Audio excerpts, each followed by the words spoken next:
Yes, hello students. Welcome you all again to the next session of English Gold. Let's without any waste of time start the class. Yes, Avinash, Somesh, Chandrapal, Abhishek, good evening all. Okay, let's start the class.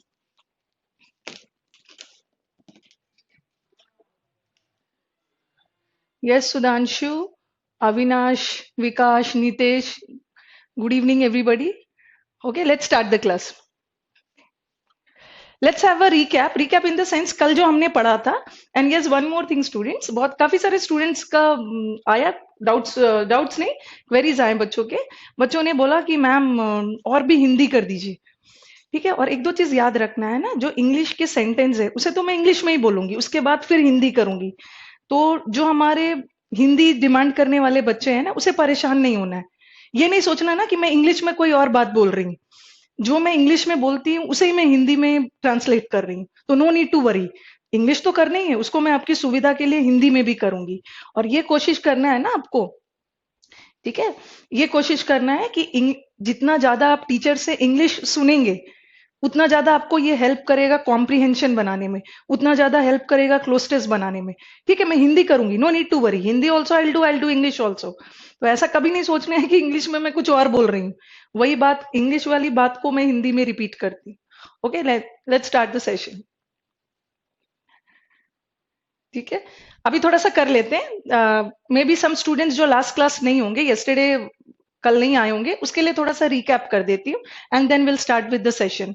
हमारा session मैंने पहले ही बताया आपका vocab से start होगा.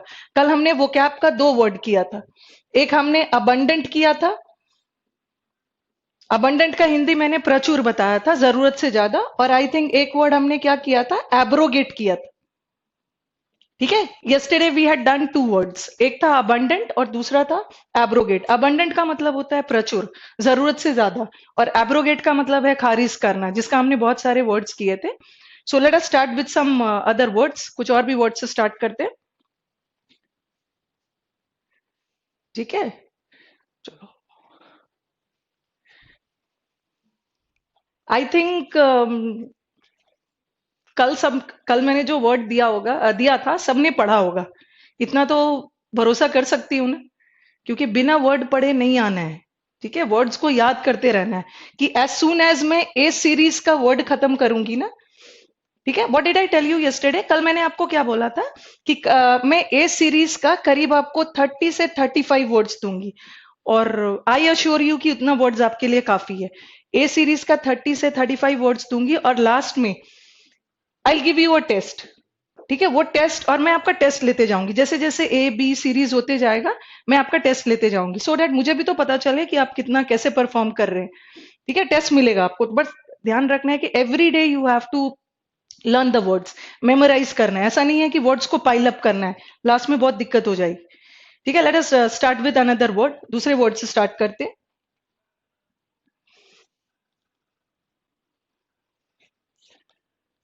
एक word मैंने word start किया, let us start with the word assiduous. ठीक है, let us start with assiduous. Okay, सारे पढ़ लिया था. यस सुधांशु, वेरी गुड, सारा पढ़ लिया था. एसिडुअस. एंड देन आपके दिमाग में प्रॉब्लम आएगा ना कि एसिडुअस को कैसे याद रखा जाए. कुछ नहीं करना है, एसिडुअस वर्ड को याद रखो एस से. ठीक है, एंड होपफुली सबको एस का मतलब क्या है पता ही होगा. S is donkey. और हमारा जो डोंकी है, ये अभिषेक राणा मैम, एब्रोगेट का एंटोनिम सैंक्शन भी हो सकता है, ये सैंक्शन भी हो सकता है. एस इज डोंकी, और donkey is known for two things. Donkey दो चीज के लिए जाना जाता है. एक तो डोंकी क्या होता है, वन डोंकी. एक हम डोंकी को जानते हैं किस लिए, donkey is known for its hard work. Donkey बहुत कड़ी मेहनत करता है. कभी कभी आप बोलते हो ना कि मुझसे गधे की तरह काम करवाया जा रहा है, बहुत हार्ड वर्क करवाया जा रहा है. और एक एस किस लिए जाना जाता है, अपने फुलिशनेस के लिए. ये भी आप बोलते हो गधे की तरह मूर्ख है. तो एस को हम दो चीज से रिलेट कर सकते हैं, एक तो कड़ी मेहनत से और एक उसकी मूर्खता से. ठीक है, तो ये जो हमारा एसिडुअस वर्ड है, सबसे पहले याद रखना है. जैसे लास्ट क्लास मुझे एक स्टूडेंट ने बोला था कि मैम आप वर्ड के साथ साथ ये भी बताते जाइए कि कौन सा वर्ड एडजेक्टिव होता है और कौन सा वर्ड नाउन है या कौन सा वर्ड वर्ब है। जो एसिडुअस है ना, थोड़ा सा एक छोटा सा ट्रिक बताती हूँ। जो भी वर्ड ओ यू एस से एंड हो, okay, the words ending with O U S, they are generally adjective. तो एसिडुअस का मतलब क्या है? मेहनती। मेहनती वर्ड किसी की विशेषता बता रहा है, इसलिए ये मेहनती क्या है? सो दिस इज एन एडजेक्टिव। ठीक है, ये एडजेक्टिव। ओके, अब हम इसका सिनोनिम्स करते हैं। ठीक है, synonyms also we will do, और देखेंगे कि इसे याद कैसे करना है। एसिडुअस का मतलब होता है मेहनती, that is hard working.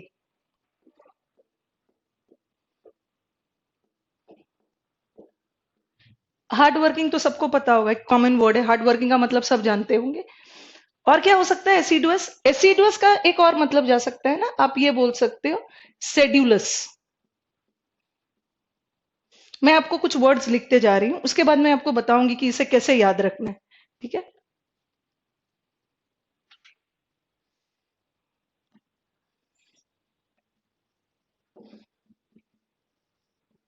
Diligent, we have the word. ये मैं आपको सिनोनिम्स दे रही हूँ, समानार्थक इसके।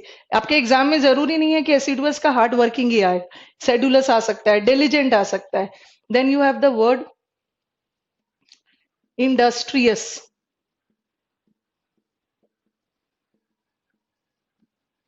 Then you have the word टॉयलसम,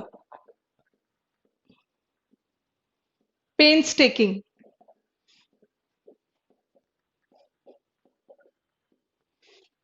Then you have the word arduous. Okay, hardworking, industrious, diligent, toilsome, painstaking, ये सारे वर्ड्स मेहनती के लिए है। ठीक है, नाउ लेट अस स्टार्ट। कैसे कैसे इसको याद रखना है? हार्ड वर्किंग तो सबको पता है। What is sedulous? Sedulous word को कैसे याद रखोगे? सेड्यूलस वर्ड को लिंक कर दो शेड्यूल से। Okay, the word sedulous can be linked with schedule. Schedule मतलब जो शेड्यूल के अनुसार काम करते हैं वो मेहनती होते हैं। तो शेड्यूलस का मतलब भी होता है मेहनती। And what is diligent? Diligent को बीच से तोड़ दो। दिस इज दिल्ली और दिस इज जन। दिल्ली के जन, दिल्ली के लोग मेहनती होते हैं। तो डिलीजेंट, ये मैंने ऐसे बोल दिया है, ऐसा नहीं है कि ये कोई यूनिवर्सल ट्रूथ नहीं है कि दिल्ली के लोग मेहनती होते हैं। वो तो मैंने निमोनिक में लिंक करने के लिए बोल दिया। डिलीजेंट, डिलीजेंट का मतलब है Delhi, this is Delhi and this is जन। जन का मतलब है लोग, दिल्ली के लोग मेहनती होते हैं। सो डिलीजेंट इज ऑल्सो मेहनती। Then you have the word industrious. Industrious word को कैसे याद रखोगे? इंडस्ट्री से। इंडस्ट्री में लोग क्या करते हैं? मेहनत करते हैं। तो इंडस्ट्रियल पीपल कौन है? इंडस्ट्रियस लोग कौन है? जो बहुत मेहनती होते हैं। ठीक है, टॉयलसम। टॉयलसम वर्ड को याद कर लो ऑयल से। ऑयल, उसने तो मेरी ऑयल निकाल दी, उसने तो मेरी तेल निकाल दी। तेल निकाल दी मतलब उसने बहुत ज्यादा मेहनत करवाया। सो टॉयलसम इज ऑल्सो मेहनती। Then we have pains taking. आपको मैंने एक डेमो में ये भी बताया था, पेन और पेन्स दोनों में डिफरेंस क्या है? What is the difference between pain and pains? ठीक है, पेन का मतलब क्या है? Pain is a negative word. Pain का मतलब होता है दुख दर्द, और पेन्स का मतलब होता है एफर्ट्स। जो लोग, you people are taking great pains, आप बहुत पेन्स ले रहे हो, बहुत एफर्ट्स, बहुत कोशिश कर रहे हो, मेहनत कर रहे हो एग्जाम क्रैक करने के लिए। ठीक है, तो उसी वर्ड से बना है पेन्स टेकिंग।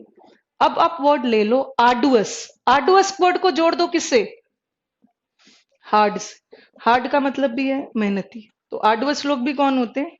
मेहनती लोग। ठीक है, ये तो मैंने आपको मेहनती का सिनोनिम्स दे दिया है। Now let us continue with antonyms. अब देखते हैं इसका एंटोनिम्स, इसका विपरीतार्थक, इसके उल्टे उल्टा शब्द क्या हो सकता है। ठीक है, तो इसको रब कर रही हूं। Now let us start with the antonyms. मेहनती के तो बहुत सारे ब्यूटीफुल एंटोनिम्स भी है, बहुत सारे एंटोनिम्स है इसके। ठीक है, इसके एंटोनिम्स में क्या हो सकता है?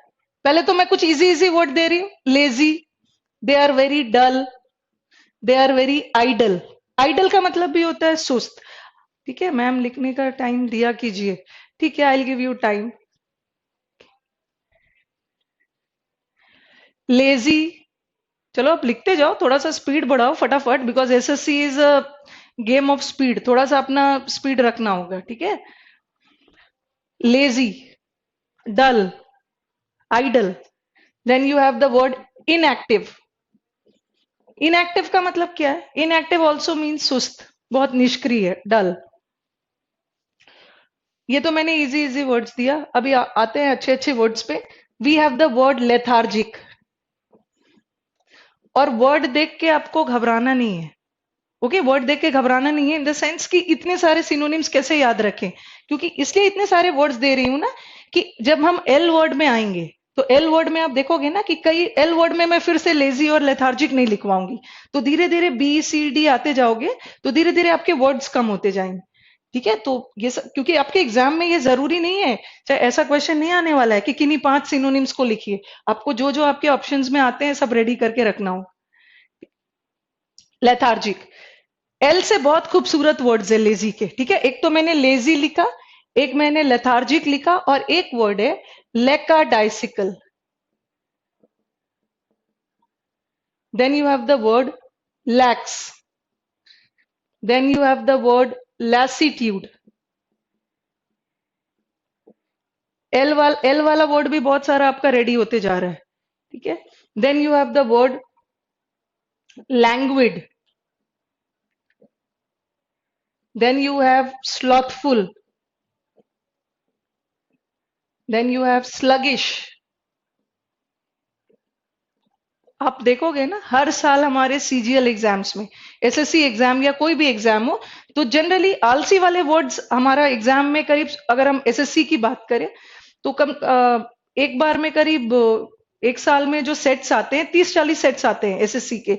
तो 30-40 में से ना करीब मान के चलो कि 5-7 सेट में तो ये एसिडुअस, लेजी, हार्डवर्किंग वाला कहीं ना कहीं किसी ना किसी सेट में आपको मिल जाएगा. तो all these are important words. ठीक है, we have sluggish, we have slothful. इसके बाद एक वर्ड है dormant. We have the word regressive. परेशान नहीं होना है, वर्ड्स को तो याद तो रखना होगा. That is regressive, progressive. Then we have the word torpid. और हमारा 2016 में ना एक नया वर्ड आया था, जो कि मैं पहले स्टूडेंट्स को ऐड नहीं करवाती थी, लेकिन 2016 में एक नया ऑप्शन आया है. That is inertia.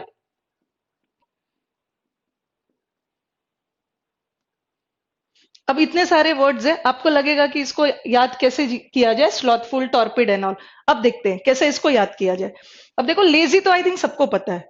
ठीक है, I think you people are not lazy. आप तो एसिडुअस हो, आप लेजी नहीं हो.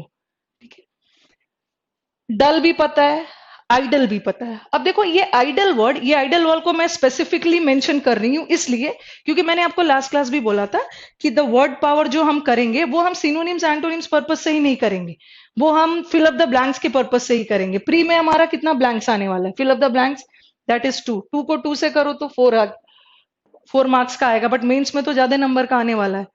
ओके, अब आ जाओ, ये आइडल वर्ड है, इसे मैंने इसलिए पॉइंट आउट किया. This is very important. Important in the sense कि इस वर्ड को लेके बच्चे कंफ्यूज हो जाते हैं. जैसे मैंने लिखा आइडल, फिर मैंने लिखा आइडल. ठीक है, और फिर मैंने लिखा आइडियल. ये सब वर्ड आपको पता होना चाहिए. अभी तो मैंने आइडल का मतलब क्या बताया. What is idle? Idle is lazy. ठीक है, आइडल किस व्यक्ति को बोलते हैं? जो सुस्त होते हैं. And what is this idol? Any idea what is idol? इस आइडल का दो मतलब है. ये तो आई थिंक सब, अच्छा इसको बाद में करते हैं. इस आइडल का दो मतलब है. क्या क्या? एक आइडल का मतलब होता है ना, जैसे बोलते हैं ना the idol of goddess Durga. एक आइडल का मतलब होता है मूर्ति. ठीक है, एक आइडल इज मूर्ति, स्टैचू. और एक आइडल का मतलब क्या है? जैसे आप लोगों के लाइफ में सबने अपने लाइफ में एक ना एक रोल मॉडल तो बनाया होगा. ठीक है, सबके लाइफ में एक ना एक मॉडल, रोल मॉडल होंगे ही, जिसे हम हिंदी में बोलते हैं आदर्श. ठीक है, इसे हम बोलते हैं रोल मॉडल. हिंदी में आदर्श बोलते हैं. मुझे एक आंसर आया. ठीक है, एक आंसर आया है, पंकज ने आंसर किया है रोल मॉडल, बट आपने मॉडल का स्पेलिंग रॉन्ग लिखा है. आपने मॉडल का स्पेलिंग ये दिया है, दिस इज रॉन्ग. मॉडल का स्पेलिंग क्या है? This is model, role model, that is. अच्छा, विकास ने कलाम सर को रखा है. Okay, it's very good. और कोई भी हो सकता है आपके आदर्श. ठीक है, आपके आदर्श सलमान खान भी हो सकते हैं, आपके आदर्श आपके पेरेंट्स भी हो सकते हैं, आपके फ्रेंड भी हो सकते हैं, कोई भी आदर्श हो सकता है। ठीक है, इट्स गुड दैट कलाम साहब ग्रेट पर्सनालिटी, उन्हें आदर्श बनाया आपने। Yes Mukesh, good evening. एक तो आइडल का मतलब है सुस्त, ठीक है, और ये आइडल इज मूर्ति, और दूसरा मीनिंग है role model. And what is the meaning of this ideal? जैसे मैं बोलूं he is my ideal student, ideal student, एक आइडियल का मतलब क्या है? Perfect. Okay, this is an ideal example. Ideal example का मतलब क्या है? This is a perfect example. Okay, और दूसरा आइडियल का मतलब क्या है? वन मीनिंग ऑफ आइडियल, एक आइडियल का मतलब होता है ना प्रिंसिपल्स। ठीक है, प्रिंसिपल का हिंदी क्या है? प्रिंसिपल इज सिद्धांत। जैसे आप गांधी जी या किसी और के आइडियल्स को फॉलो कर रहे हैं, आइडियल्स को फॉलो करना मीन्स उनके सिद्धांत को फॉलो करना। ठीक है, तो ये तो इसका मीनिंग था। नाउ कम, लेजी, डल, आइडल, इनएक्टिव, ये तो सबको पता है। ठीक है, ये तो सब जानते हैं। अब आ जाओ लेथार्जिक। लेथार्जिक भी कुछ वर्ड हद तक सब बच्चे जानते होंगे। लेथार्जिक का मतलब इज ऑल्सो सुस्त। अब आ जाओ लैकाडाइसिकल। लैकाडाइसिकल को कैसे याद रखोगे? That is lack. What is the meaning of lack? Lack का मतलब है कमी। किस चीज की कमी? जब मेहनत की कमी होती है तो उसे क्या बोलते हैं? लैकाडाइसिकल। अब आप रिलेट कर लो, लैक्स। लैक्स का मतलब ऑल्सो सुस्त। But how will you mug up this word? How will you memorize? इसे कैसे याद रखोगे? लैक्स को याद कर लो, रिलैक्स। रिलैक्स मोड में है, कुछ काम नहीं कर रहा है, सुस्त है, पड़ा हुआ है। Then you have the word lassitude. Lassitude को बीच से तोड़ दो, ये है लस्सी। LASSITUD, लस्सी। लस्सी पीने के बाद कैसी फीलिंग आती है? होपफुली लस्सी पीने के बाद थोड़ी सुस्ती आती है। ठीक है, तो लैसिट्यूड इज ऑल्सो सुस्त। Then you have the word inactive, तो पता है, लैंग्विड। ठीक है, लैंग्विड मीन्स लैंग, लैंग का मतलब भी होता है एकदम सुस्त। Then you have the word slothful. Sloth, sloth की तरह बैठा है, एकदम सुस्त है, that is also slothful. Then you have slug, sluggish, इसका मतलब भी सुस्त। आपने ये वर्ड सुना होगा, डोरमेंट। कभी कभी आपका अकाउंट है, जो आपका खाता वगैरह है, बैंक अकाउंट डोरमेंट हो गया। डोरमेंट हो गया मतलब निष्क्रिय हो गया, उसमें आपने ट्रांजैक्शन वगैरह नहीं किया, इसलिए वो अकाउंट डोरमेंट हो गया, निष्क्रिय हो गया। ठीक है, तो डोरमेंट इज ऑल्सो डेड। और अगर आपने थोड़ा सा ज्योग्राफी वगैरह का नॉलेज रखा होगा तो कुछ वल्केनोज है ना, कुछ ज्वालामुखी है, वो डोरमेंट हो गया है। डोरमेंट मतलब वो डेड हो गया है। ठीक है, अब जो उस ज्वालामुखी के फटने के कोई चांसेस नहीं है। Then you have the word regressive. ठीक है, रिग्रेसिव वर्ड को आप याद रखो। ठीक है, polar bear no doubt dormant animal. Now come to this regressive. Regressive word को कैसे याद रखोगे? थोड़ा रिग्रेसिव को जोड़ लो प्रोग्रेसिव से। प्रोग्रेसिव का मतलब क्या है? प्रोग्रेस करना इज आगे बढ़ना। ठीक है, प्रोग्रेस कर रहे हो, और रिग्रेसिव इज सुस्त, एक ही जगह टिके हुए हो। ठीक है, दिस इज रिग्रेसिव। और टॉर्पिड। ठीक है, टॉर्पिड वर्ड को कैसे याद करोगे? टॉर्पिड वर्ड को आप याद कर सकते हो किससे? टॉर्टोइस से। देखो, टॉर्पिड, टॉर्टोइस, कछुआ। और सब जानते हैं कछुआ की चाल बहुत सुस्त होती है, they are very lazy and all. तो कछुआ is also torpid. What is inertia? Inertia आपने फिजिक्स वगैरह में पढ़ा हो। ठीक है, इनर्शिया, इनर्शिया, ठीक है, फिजिक्स में आई डोंट नो फिजिक्स में इसका एग्जैक्ट मीनिंग क्या है, क्योंकि आपने पढ़ा होगा inertia of rest, inertia of motion, ऐसा बहुत कुछ फिजिक्स वगैरह में पढ़ा होगा। इनर्शिया का मतलब भी होता है सुस्त। और एक वर्ड है, एक वर्ड आप और ऐड कर सकते हो, दैट इज पैसिव। अगर मैं बोलूं ना कि he is a passive person, he is a passive personality. अच्छा, चलो वो छोड़ दो। आपने, आपका एक ग्रामर का टॉपिक है ना, एक्टिव पैसिव। ठीक है, एक्टिव पैसिव आप पढ़ते हो, तो एक्टिव का मतलब होता है सक्रिय, और पैसिव इज निष्क्रिय। तो निष्क्रिय लोग हैं, पैसिव लोग हैं, निष्क्रिय है, लेजी है नो। ठीक है, these are the words. Hopefully आप इतना ज्यादा डिटेल में नहीं देना है डेफिनेशन। ओके, होपफुली ये सब कैसे याद रखना है आप लिखते जा रहे होगे। ठीक है, शुड आई रब? अब इसको रब कर दे रही हूँ, आगे वर्ड्स पे चलते हैं। एवरी डे आप खुद फील कर रहे होगे, हम कर तो रहे हैं दो वर्ड। ठीक है, दो वर्ड कर रहे हैं, बट ये दो वर्ड कितने के बराबर है? अभी तक आप दो वर्ड किया होगा ना, आपको खुद पता चलेगा कि ये 30 40 50 के बराबर हो गया। बिकॉज एग्जाम्स में आपको इसमें से कुछ भी आ सकता है, और धीरे धीरे आपके ये सारे वर्ड्स भी तैयार हो रहे हैं। Okay, now let's come to the second word. ठीक है, बहुत ज्यादा स्लो भी नहीं रहना है। अगर आप नोट नहीं कर पा रहे हैं तो apart from viewing live, live के बाद आप 2 बार और वीडियो को देख सकते हो, तो आप नोट्स कर सकते हो। पहले आप क्या करना ना, I want, this is my suggestion to you people, पहली क्लास में, लाइव क्लास में ज्यादा से ज्यादा समझने की कोशिश करो, लिखो भी, ठीक है, समझो आप इसको। और सेकंड वीडियो में आप क्या करना कि थोड़ा सा नोट्स भी बनाना, क्योंकि हर बार वीडियो से पढ़ना पॉसिबल नहीं है। नोट्स बना सकते हो, जो छूट गया उसे third video, I think 3 videos are sufficient, एक टॉपिक के लिए आप आराम से कर सकते हो।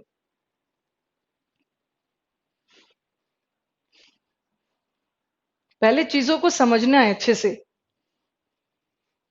बिकॉज ये सब नोट्स वगैरह है ना, ये तो बुक्स में भी मिल जाएगा, बट थोड़ा समझ लेना है।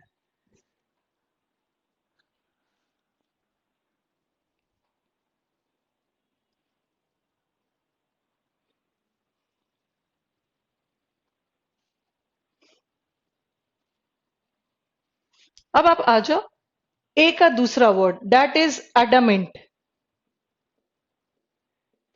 ठीक है, एडामेंट का मतलब होता है, एडामेंट इज वेरी जिद्दी, जिद्दी लोग को एडामेंट बोलते हैं। और yes, one more thing, students confuse हो जाते हैं ना। ये देखो, एक वर्ड है फर्म और एक वर्ड है रिजिड।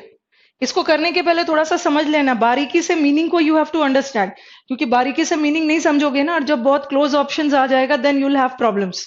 तो चीजों को समझ लेना है, ठीक है। फर्म का मतलब क्या होता है? Firm in Hindi is known as दृढ़, ठीक है। फर्म को दृढ़ बोलते हैं। ये मैंने हिंदी उन स्टूडेंट्स के लिए लिखा है ना, जो कंप्लेन करते हैं मैम और हिंदी और हिंदी, अब इससे ज्यादा कितनी हिंदी। दृढ़, दृढ़ तो सबको समझ में आ रहा है। Yes, I will provide you PDF of words. Rigid, rigid, rigid का मतलब क्या है? थोड़ा सा अगर हिंदी का स्पेलिंग रॉन्ग भी हो जाएगा ना तो इग्नोर कर लेना, ठीक है। दैट इज जिद्दी। जिद्दी और दृढ़ होने में डिफरेंस है ना। ये जो हमारा फर्म है, firm is a positive word. See, I'm writing for my English medium students also. Firm is known as determined. Okay, firm in English is known as determined. Determined मतलब दृढ़, एकदम दृढ़ निश्चय के साथ कोई काम कर रहे हो। And rigid is a जिद्दी। Rigid, who is a rigid person? Who is very inflexible. जो जल्दी किसी की बात नहीं मानते। तो rigid कैसा वर्ड है? Rigid is a negative word. Okay, and firm is a positive word. Rigid एक नकारात्मक वर्ड है and firm पॉजिटिव वर्ड है, ठीक है। अब जो ये एडामेंट है, एडामेंट इज ऑल्सो जिद्दी। Adamant is which type of word? Adamant is also a negative word. Okay, अब चलते हैं। How will you memorize this word? अड़ा, इसे याद कर लो, अड़ा। अड्डा नहीं याद करना है, अड़ा हुआ है, ठीक है। किसी चीज के लिए अड़ा हुआ है, इसका मतलब क्या है? वो बहुत जिद्दी है। मैम आपकी हिंदी ज्यादा अच्छी है, ओके, मेनी मेनी थैंक्स। अड़ा हुआ है, दिस इज एडामेंट। और इसका सिनोनिम्स करते हैं। एनी आइडिया क्या हो सकता है? अड़ा हुआ है, जिद्दी, तो रिजिड हो सकता है। रिजिड का मतलब भी है बहुत जिद्दी। इसे हम क्या बोलते हैं? इनफ्लेक्सिबल।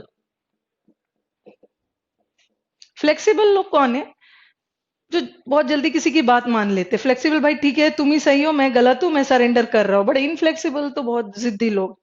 इसका और क्या वर्ड्स हो सकता है? स्टबन। स्टबन वर्ड भी एक बहुत कॉमन वर्ड है। स्टबन का मतलब भी है जिद्दी होना। इरेसिसिबल वर्ड है। इरेसिसिबल जिद्दी नहीं होता है नितेश। इरेसिसिबल का मतलब होता है जिसे बहुत जल्दी गुस्सा आ जाता है, जिसे बहुत जल्दी इरिटेट किया जा सके। That is a different word. Stubborn है, स्टबन इज ऑल्सो जिद्दी। एक वर्ड है ऑब्स्टिनेट, ठीक है। ऑब्स्टिनेट इज ऑल्सो जिद्दी। एक वर्ड है हमारा ऑब्ड्यूरेट। ऑब्ड्यूरेट का मतलब भी है जिद्दी। Because I, what I want you people ना, कि वर्ड पावर पे बहुत फोकस करना है। Okay, why do I want you people to focus on word power? इसलिए क्योंकि आप देखोगे ना पूरे, पहले तो मैं अगर प्री के पेपर की बात करूं तो 25 क्वेश्चन में से या 50 मार्क्स में से करीब 22-25 से भी ज्यादा marks based on word power. तो वर्ड पावर को बहुत स्ट्रांग करना है। तो मैं शुरू के 1 महीने में चाहती हूँ कि आप स्टूडेंट्स का वर्ड पावर बहुत स्ट्रांग हो जाए। जिस दिन आपका वर्ड पावर स्ट्रांग हो जाएगा ना, तो सिनोनिम्स एंटोनिम्स तो आप फटाफट बना लोगे। आपका साथ में फिलअप्स भी बनेगा। और सबसे प्रॉब्लम जहां बच्चों को होता है दैट इज क्लोज टेस्ट।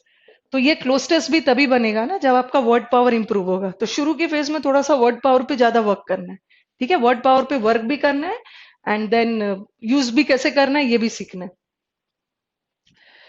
अब मुझे बताओ कि ये एडमेंट क्या है।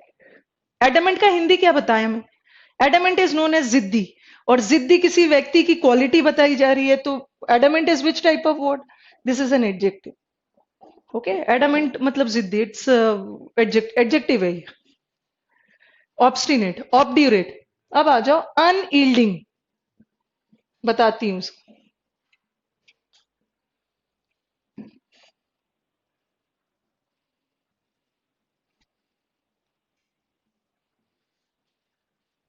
अनयील्डिंग लोग होते हैं, दे आर वेरी ऑब्स्टिनेट। अब इस, हाँ, रिजिड है, इनफ्लेक्सिबल है, स्टबन, ऑब्ड्यूरेट, ऑब्स्टिनेट, अनयील्डिंग। अब बहुत स्टूडेंट्स के दिमाग में आ रहा होगा ना कि व्हाट इज दिस। हमने तो यील्डिंग का मतलब सुना है, यील्ड का मतलब होता है प्रोड्यूस के सेंस में, ठीक है, प्रोडक्शन के सेंस में, but yield has two meanings. कई ऐसे वर्ड्स होते हैं ना, जैसे मैंने आपको कल भी बताया था एग्जीक्यूट, कल मैंने एग्जीक्यूट वर्ड बताया था। तो इंग्लिश में कई ऐसे वर्ड्स होते हैं जिसका दो मीनिंग होता है और दोनों मीनिंग एक दूसरे से बिल्कुल अलग होता है। कल क्या बताया था मैंने एग्जीक्यूट का मतलब? Yes, execute has two meanings. One meaning of execute is किसी को हैंग करना, फांसी देना, और किसी प्लान, कोई प्लान वगैरह को एग्जीक्यूट कर रहे हो मतलब इंप्लीमेंट कर रहे हो, लागू कर रहे हो, ठीक है। एक ईल्ड का मतलब होता है ना प्रोड्यूस करना, उत्पादन, प्रोडक्शन के सेंस में, रिजल्ट, ठीक है। और दूसरा ईल्ड का मतलब होता है सरेंडर करना। देखो, एक ईल्ड का दो मतलब है और दोनों जो मीनिंग है वो एक दूसरे से काफी अलग है। कहीं से भी ये प्रोडक्शन और सरेंडर कुछ एक दूसरे से जुड़ा हुआ नहीं है। जैसे मैंने लिखा, the farm yielded 2 tons of onions। चलो, अब अब यहाँ सेंटेंस को ध्यान में रखते हुए बताओ कि कौन सा मीनिंग सही निकल रहा है, ठीक है। खेत ने, फार्म ने, खेत ने 2 टन्स ऑफ अनियंस का उत्पादन किया। तो कौन सा है? यहाँ यील्डेड का मतलब क्या निकल रहा है? प्रोड्यूस्ड, उत्पादन के सेंस, ठीक है। एक मीनिंग ये हो गया। और फिर मैंने लिखा, the enemy yielded to the king. अब देखो, सेंटेंस के मीनिंग के अनुसार यहाँ yielded का क्या मतलब निकल रहा है? The enemy yielded to the king. ऐसा तो नहीं है कि एनिमी ने किंग के सामने कुछ प्रोडक्शन किया, एनिमी ने किंग के सामने क्या किया? सरेंडर किया। सरेंडर का हिंदी क्या है? आत्मसमर्पण करना। तो ईल्ड का दो मतलब हो सकता है, एक तो उपज होता है, प्रोडक्शन होता है, and the other meaning of yield क्या है? सरेंडर, आत्मसमर्पण करना। और यहाँ जो मैंने अनयील्डिंग लिखा है, ये किस सेंस में लिखा है? सरेंडर के सेंस में। अनयील्डिंग लोग कौन होते हैं? जो जल्दी आत्मसमर्पण नहीं करते, जो एकदम जिद्दी होते हैं, जो अपने बात पे डटे होते हैं। तो ये क्या हो गया हमारा? अनयील्डिंग। तो ये सब हमारा क्या हो गया? एडमेंट के सिनोनिम्स हो गए। अब हम एंटोनिम्स पे आते हैं।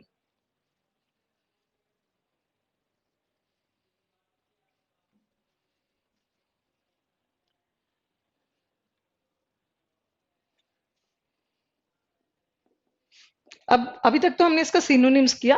Now let us start with the antonyms. Antonyms के में क्या हो सकता है? रिजिड का, जिद्दी का उल्टा क्या हो सकता है? एक तो हमारा वर्ड है, very favourite word of CGL, SSC चाहे कोई भी एग्जाम में, डोसाइल। ये डोसाइल लोग कौन होते हैं? ये तुरंत सरेंडर कर देते हैं, ये जिद्दी नहीं होते। इसको आप बोल सकते हो ना, जब अनयील्डिंग है तो इसको क्या बोल सकते हैं? यील्डिंग, जो तुरंत सरेंडर कर देते हैं। ऐसे लोग क्या हो सकते हैं? इंसिस्टेंट। ऐसे लोग क्या होते हैं? सबसर्विएंट। ये भी हमारे एग्जाम में आता है। सबसर्विएंट का मतलब भी होता है जो तुरंत, बहुत जिद्दी नहीं होते, अपनी बात पे अड़े हुए नहीं होते। एक हमारा वर्ड होता है सबमिसिव। अब कहीं ना कहीं आपके दिमाग में सबमिसिव वर्ड क्या आ रहा होगा? सबमिट वर्ड से बना है। और जैसे मैंने अभी आपको बताया कि ईल्ड का दो मतलब होता है, उसी तरह सबमिट का दो मतलब होता है। एक सबमिट का मतलब क्या है? एक सबमिट का मतलब होता है डिपॉजिट करना।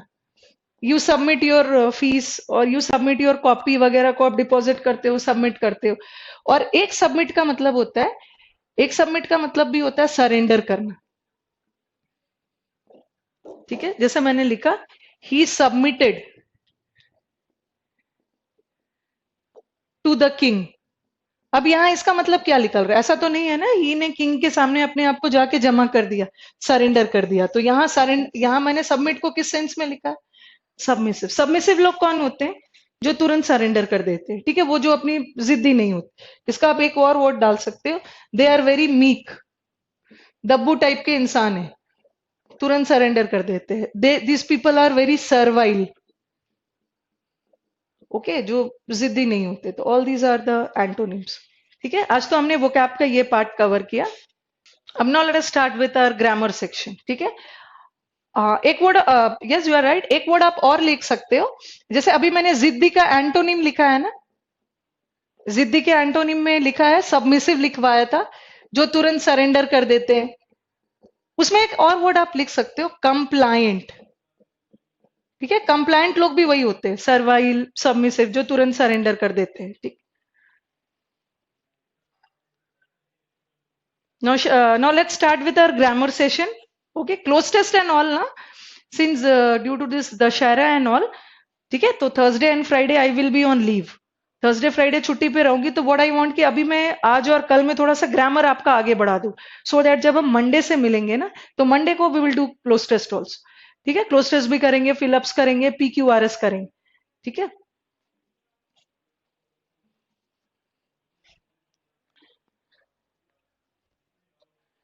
Now shall we start grammar. Grammar start करते हैं। कल हमने एक थोड़ा सा, कल क्या क्या किया था वो बता दे रही हूं मैंने। कल हमने एक टॉपिक शुरू किया था, that is subject verb agreement. थोड़ा सा जल्दी में बता रही हूँ, ठीक है। This is for the students जिसकी आज पहली क्लास है। अगर ये नहीं बताऊंगी ना तो उन्हें रिलेट करने में थोड़ी दिक्कत हो जाएगी। Cloze test weekend? No no, week what is, Monday to Friday you will have your class ना। क्लोज टेस्ट वीकेंड में नहीं होगा। क्लोज टेस्ट तो हमें हर दिन करना पड़ेगा। अगर हर दिन हम नहीं भी कर सकते हैं ना, ठीक है। तो और एक चीज आप, जहां पे मैंने आपको लेथार्जिक लिखवाया है ना, लेथार्जिक का मतलब क्या लिखवाया है? लेथार्जिक इज सुस्त, ठीक है। जो सुस्त लोग होते हैं उसे लेथार्जिक बोलते हैं। वहां पे एक और वर्ड आप डाल सकते हो, एक वर्ड डाल लो, लिस्टलेस, ठीक है। लिस्टलेस लोग भी लेजी होते हैं। अभी मैंने आपको ये वर्ड लिखवाया, एसिडुअस वर्ड लिखवाया है। एसिडुअस का मतलब है मेहनती, और मेहनती के एंटोनिम में लिस्टलेस लिखो, याद रख लो, जिसे लिस्ट में शामिल नहीं किया गया। लिस्ट में ऐसे रिलेट कर सकते हो, जो सुस्त लोग हैं उसे लिस्ट में शामिल नहीं किया गया, इसलिए वो लिस्टलेस, ठीक है।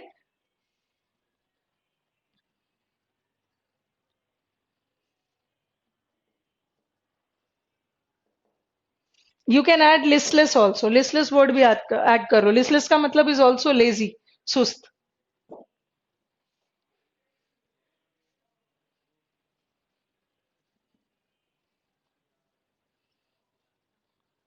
लास्ट क्लास मैंने एक आपका टॉपिक स्टार्ट किया था, that is subject verb agreement, और बताया था subject in English is known as doer.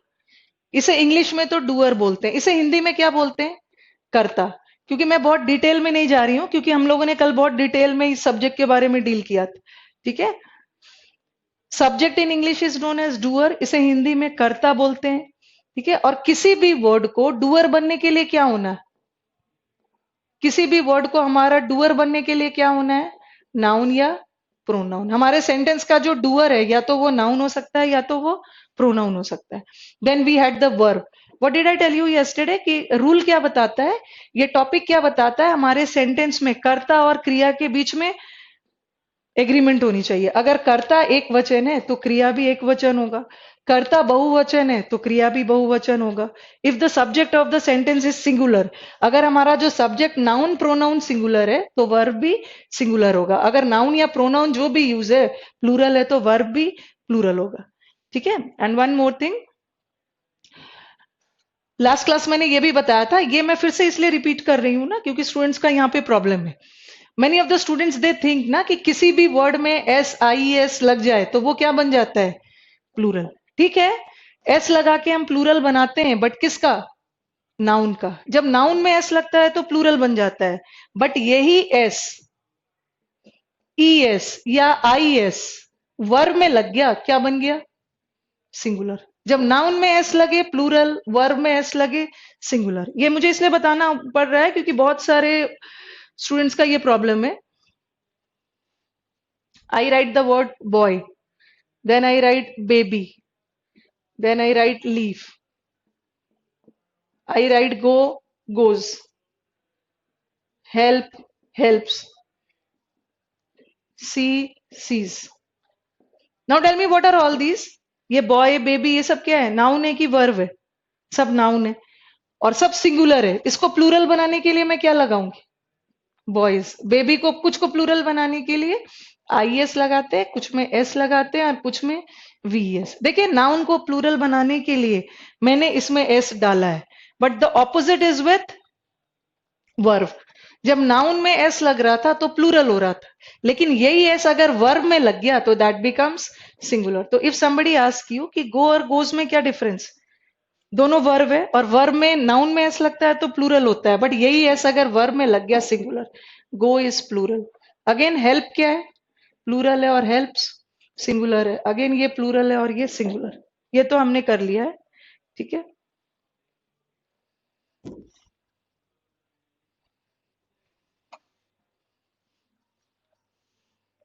कल मैंने आपको एक रूल बताया था, ठीक है।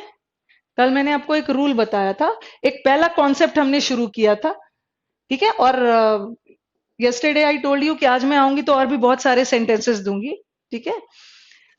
कॉन्सेप्ट वन में मैंने आपको क्या बताया था कि स्टूडेंट्स का समटाइम्स कंफ्यूजन हो जाता है मेन सब्जेक्ट और क्वालिफायर के बीच में। लास्ट क्लास भी मैंने आपको बताया था कि कभी कभी सेंटेंस इतना लेंदी आ जाता है ना कि बच्चे कंफ्यूज हो जाते हैं कि मेन सब्जेक्ट कौन है और क्वालिफायर कौन है। वो क्वालिफायर को ही मेन सब्जेक्ट समझ बैठते हैं। और कल मैंने आपको बताया भी था कि क्वालिफायर किसे बोलते हैं। क्वालिफायर एक ऐसा वर्ड होता है जो मेन सब्जेक्ट के बारे में अतिरिक्त जानकारी देता है, और आप क्वालिफायर को कभी भी मेन सब्जेक्ट नहीं बना सकते हो, ठीक है। और वर्ब लगाते समय हम क्वालिफायर नहीं देखेंगे, हम अपना वर्ब किसके अनुसार लगाएंगे? मेन सब्जेक्ट के अनुसार। Now let me give you certain sentences.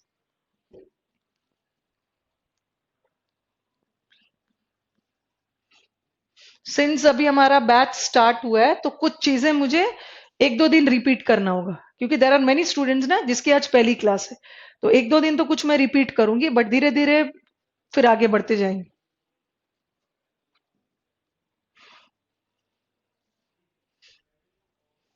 Late me give you some sentences. जो हमने कल कॉन्सेप्ट किया था उसी पे बेस मैं आपको कुछ सेंटेंसेस दे रही हूँ।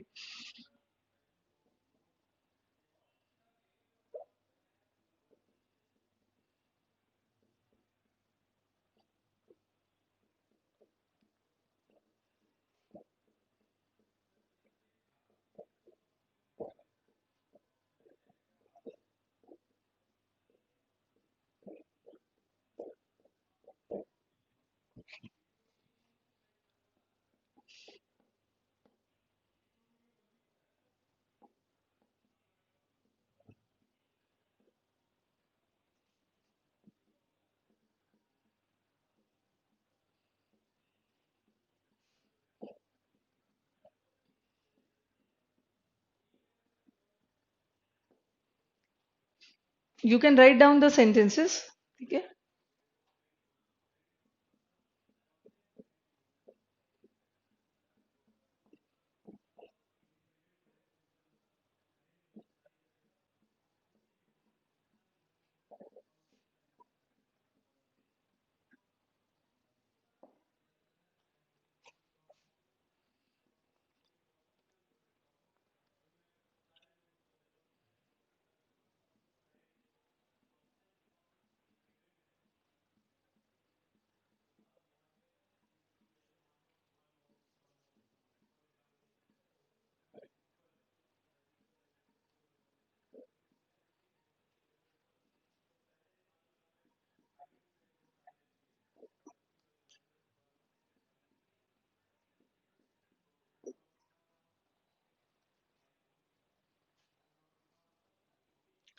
आई give you some more sentences, क्योंकि आई वांट कि आप मैक्सिमम सेंटेंसेस करो। जितना ज्यादा सेंटेंसेस करोगे ना, देन आपका कॉन्सेप्ट क्लियर हो।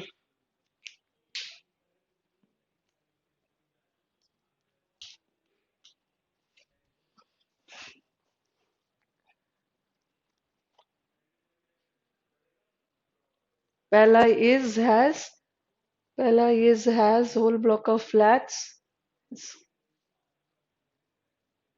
ठीक है। This type of books is और are not available in the market, ठीक है। इसका आंसर क्या होगा? इज। आपको कंफ्यूजन होगा ना कि इतने सारे बुक्स है, इतने सारे बुक्स है तो आर होना चाहिए ना, बट आंसर क्या है? इज। क्योंकि इस सेंटेंस का मेन सब्जेक्ट बुक्स है ही नहीं। मेन सब्जेक्ट क्या है? बुक्स। बुक्स तो बहुत सारे हैं, okay, there are so many books, किताबें तो बहुत सारे हैं, बट टाइप तो बात एक ही है। तो बात यहाँ बुक्स की नहीं हो रही, बात यहाँ हो रही है टाइप की। तो इस सेंटेंस का मेन सब्जेक्ट कौन सा है? इस सेंटेंस का मेन सब्जेक्ट है टाइप, ठीक है। And what did I tell you yesterday कि किसी भी वर्ड को मेन सब्जेक्ट बनने के लिए क्या होना है?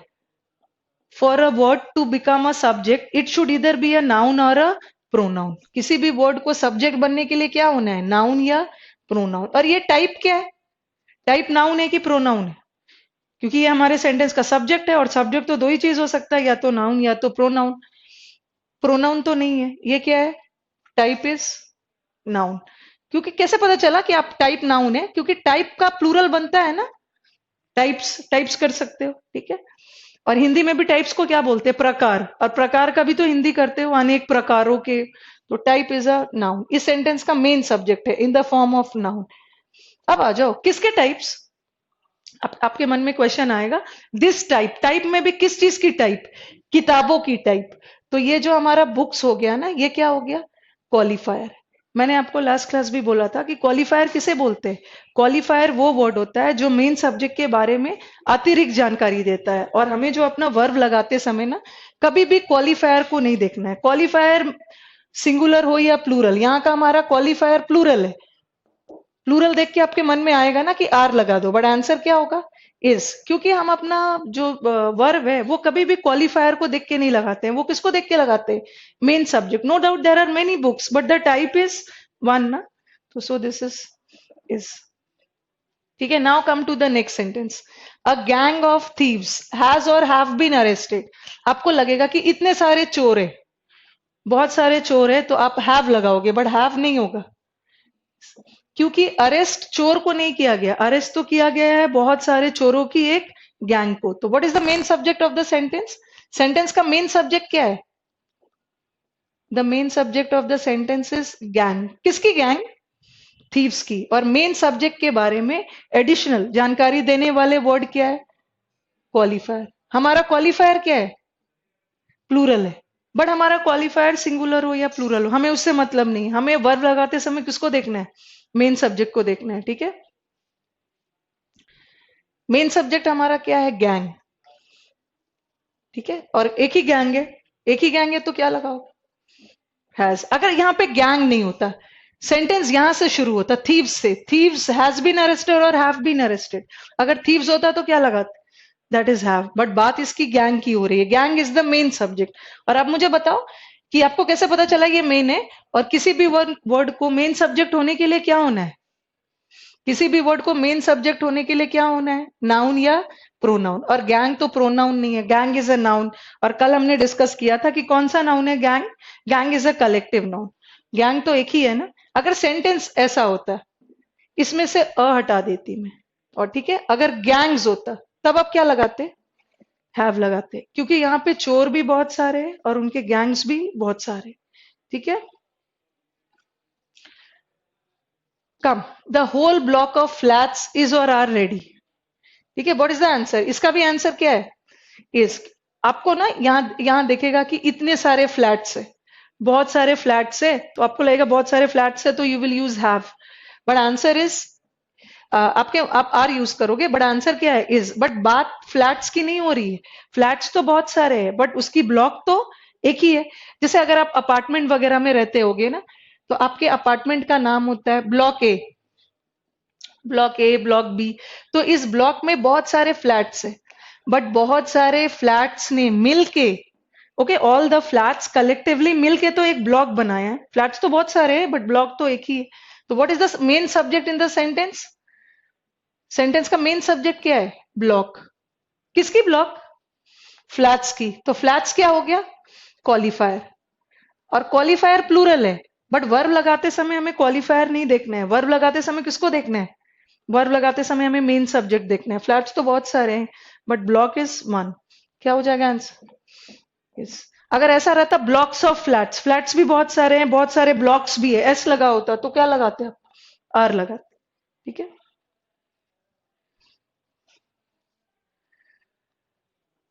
अब आ जाओ, a rise in rents and wages. I think rent का मतलब तो सबको पता होगा। ठीक है, what is rent? Rent is किराया। And what is wages? Wages is पगार।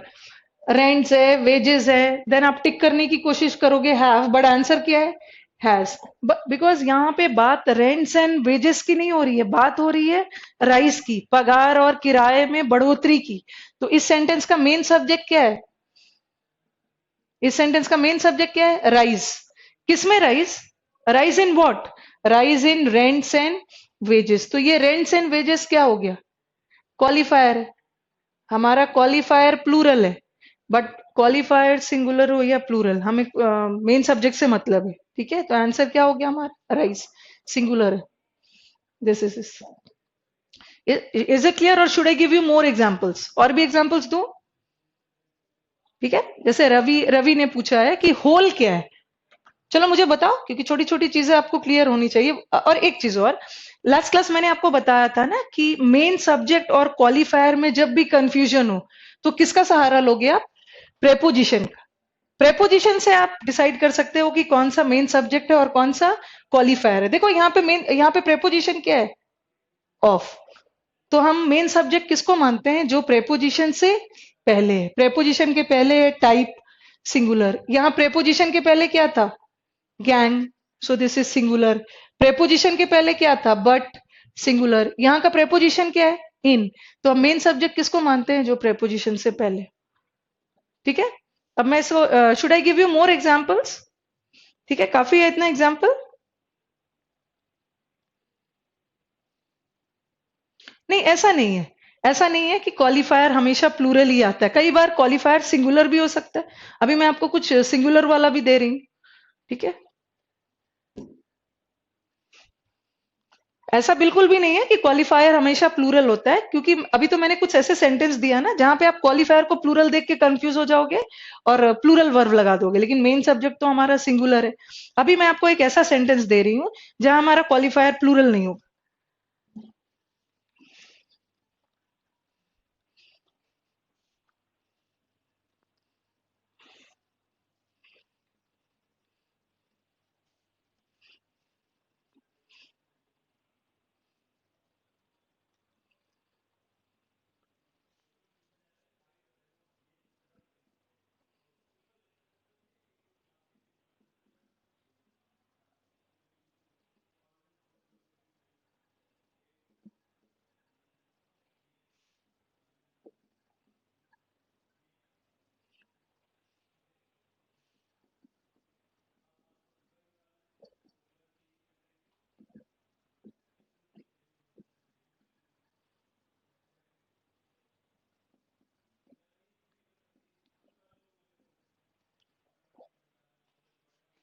चलो मुझे आंसर बताओ।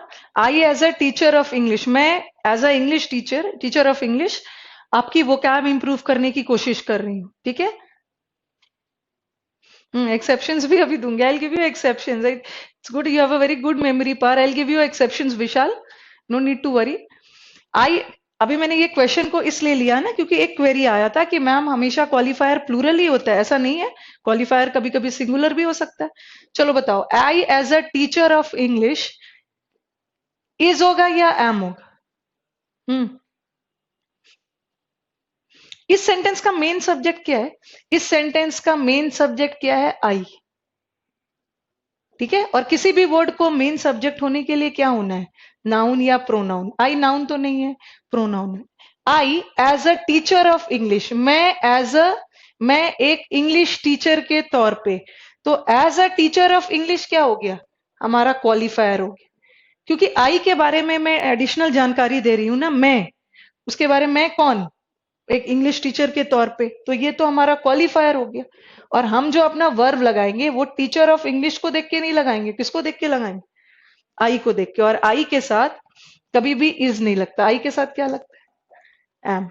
अगर आई नहीं रहता, अगर सेंटेंस ऐसा स्टार्ट होता, अ टीचर ऑफ इंग्लिश। अब बताओ, इज और आर ट्राइंग। अब हमारा सेंटेंस का मेन सब्जेक्ट क्या है? टीचर। ठीक है, और टीचर सिंगुलर है, क्या हो जाएगा? इज। तो ठीक है, क्वालिफायर सिंगुलर भी हो सकता है, प्लूरल भी हो सकता है, बट आपको इतना जज करना है ना कि कौन सा क्वालिफायर है, कौन सा मेन सब्जेक्ट। ठीक है।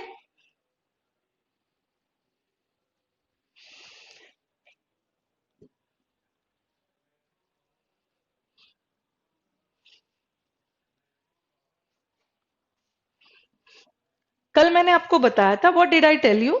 कल मैंने आपको बताया था कि जब भी आपको दिक्कत हो मेन सब्जेक्ट और क्वालिफायर डिसाइड करने में, तो आप प्रेपोजिशन का सहारा ले सकते हो। हम प्रेपोजिशन के जो पहले है, उसको मेन सब्जेक्ट मानते हैं, लेकिन कहीं कहीं पे ये रूल फेल भी हो जाता है। चलो, एक्सेप्शन में देखते हैं। और एक दो चीज और देखना, देखा होगा अभी तक आपने, अ, अभी तक आपने क्या किया है, हर जगह आपने देखा है कि हर जगह मैंने क्या किया है, सब्जेक्ट के अकॉर्डिंग किसको बदला है? वर्व को बदला है। ठीक है, सब्जेक्ट देख देख के हम क्या बदलते हैं? वर्व। लेकिन कभी कभी सिचुएशन ऐसा भी आ जाता है ना कि जहां हम वर्व को देख के क्या बदलते हैं? सब्जेक्ट। जहां जहां हमारा वर्व सही रहता है, हमें अपना बदलना क्या पड़ जाता है? सब्जेक्ट। बट याद रखना है कि हम सब्जेक्ट को तभी बदलते हैं, उसी केस में सब्जेक्ट बदला जाता है जब हमारा सब्जेक्ट रॉन्ग है। ठीक है, अब धीरे धीरे मैं अपनी लेवल को थोड़ा ऊपर ले जा रही हूँ। जैसे लिखा मैंने, 2/3 of the pillar has or have rotted। जो 2/3 है, कोई पिलर है, उसका 2/3 सड़ चुका है। ठीक है, 2/3 ऑफ द पिलर हैज और हैव rotted। अब देखो आपके दिमाग में क्या आएगा? ऑफ। और मैंने क्या बताया कि प्रेपोजिशन का आप सहारा ले सकते हो मेन सब्जेक्ट डिसाइड करने में। तो यहाँ यहाँ ऑफ क्या है? यहाँ ऑफ प्रेपोजिशन। एंड आपको लगेगा कि मेन सब्जेक्ट किसको मानते हैं? जो प्रेपोजिशन से पहले है। प्रेपोजिशन के पहले 2/3 है, 2/3 प्लूरल है, तो आप क्या लगाओगे? हैव लगाने की कोशिश करोगे, बट आंसर क्या होगा? हैज। यहां तो ये प्रेपोजिशन वाला रूल फेल हो गया, यहाँ प्रेपोजिशन आप नहीं लगा सकते।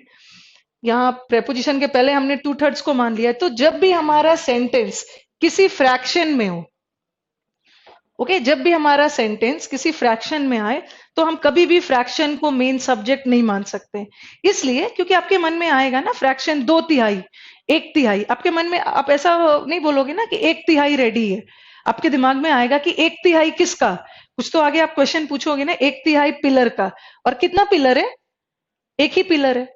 एक ही पिलर है तो क्या लगाओगे? Has. What I want to say कि जब भी हमारा सेंटेंस किसी फ्रैक्शन से स्टार्ट हो, तो फ्रैक्शन में वो प्रेपोजिशन वाला रूल नहीं लगाओ। फ्रैक्शन कभी भी किसी सेंटेंस का मेन सब्जेक्ट नहीं बने, क्योंकि आपके दिमाग में आएगा कि 1/3 या 2/3 किसका? पिलर का। और कितना पिलर है? एक ही पिलर है। We have only one pillar, और एक ही पिलर है तो क्या लगाओ? दैट इज हैज लगाओ। अब देखो एक सेंटेंस ऐसा आ गया, 1/3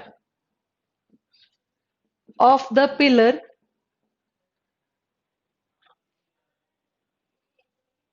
हैज और हैव rotted।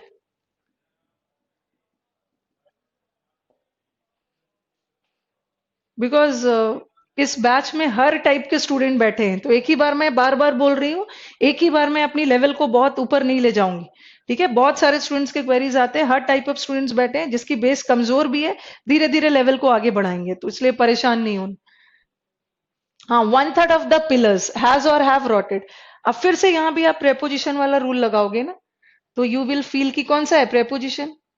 हमारा प्रेपोजिशन ऑफ है। और आपने तो दिमाग में बैठाया हुआ है ट्रिक कि जब भी प्रेपोजिशन आ गया तो हम मेन सब्जेक्ट किसको मानते हैं? 1/3। और 1/3 सिंगुलर है, तो आप क्या करोगे? इसमें हैज लगाने की कोशिश करोगे, बट आंसर क्या है? हैज। ऐसा क्यों? क्योंकि हम कभी भी फ्रैक्शन को अपना मेन सब्जेक्ट मान ही नहीं सकते। ठीक है, 1/3 आपके मन में आएगा, 1/3 रेडी है। 1/3 किसका? 1/3 ऑफ व्हाट? 1/3 of pillar. कितना पिलर है? बहुत सारे पिलर्स है, there are so many pillars. बहुत सारे पिलर्स है, और सारे का 1/3 रेडी है। बहुत सारे पिलर्स है तो क्या लगाओ? हैव। ये तो एक ये कॉन्सेप्ट हो गया। अब इससे रिलेटेड और कैसे एरर आएगा, आपने देखा होगा कि यहां मैंने सब्जेक्ट के अकॉर्डिंग क्या लगाया, वर्ब लगाया। अब कुछ ऐसा कंडीशन भी आएगा ना मैम, फ्रैक्शन के केस में वर्ब क्वालिफायर के अकॉर्डिंग डिसाइड होगा। यस, फ्रैक्शन को कभी भी मेन सब्जेक्ट नहीं मान सकते। ठीक है, फ्रैक्शन में भी आपके दिमाग में आएगा ना, फ्रैक्शन में किसका फ्रैक्शन, दो तिहाई किसका, दो तिहाई एक ही पिलर का है। Now let us come to the next point. अब थोड़ा सा और लेवल आगे बढ़ाते हैं। अभी तक आपने देखा कि हमने सब्जेक्ट के अनुसार क्या बदला, वर्ब बदला, बट कभी कभी ऐसा भी होता है ना, there comes a case when we have to change the verb according to the subject. कभी कभी हमें वर्ब के अकॉर्डिंग सब्जेक्ट बदलना पड़ता है। बट याद रखना, हम अपने सब्जेक्ट को तभी बदलते हैं ना जब हमारा सब्जेक्ट गलत हो। ठीक है, सब्जेक्ट पहले से सही है तो उसको नहीं बदलना है, उसके अकॉर्डिंग वर्ब बदलना है। ठीक है,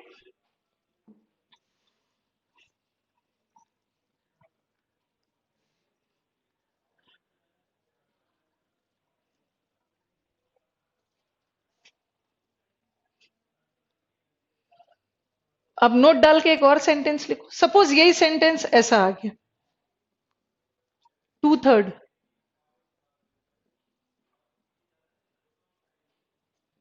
ऑफ द वर्क,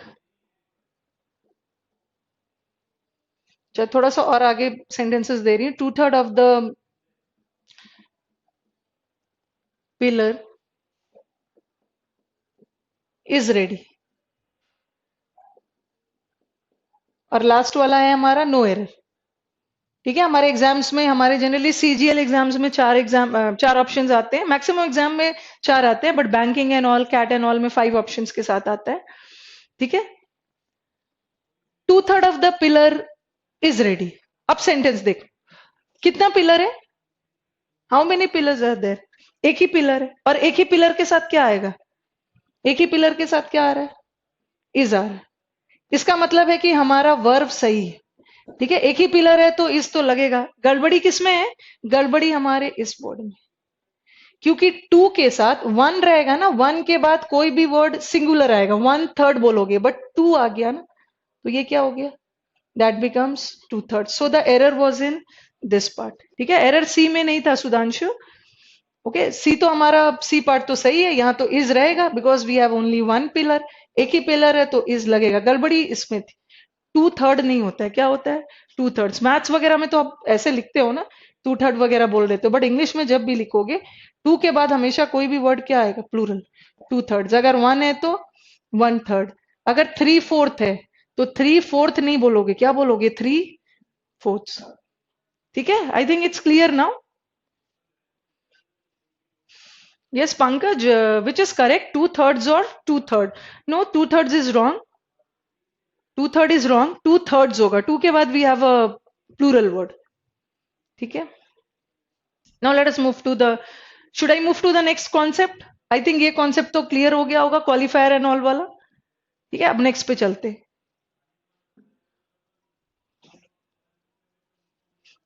जब मैं आपको टेस्ट दूंगी ना पीडीएफ के फॉर्म में, तो बहुत सारे सेंटेंसेस दूंगी। ठीक है मैम, मेरे डाउट शो नहीं हो रहे हैं क्या, नीतीश, नीतीश के मेरे,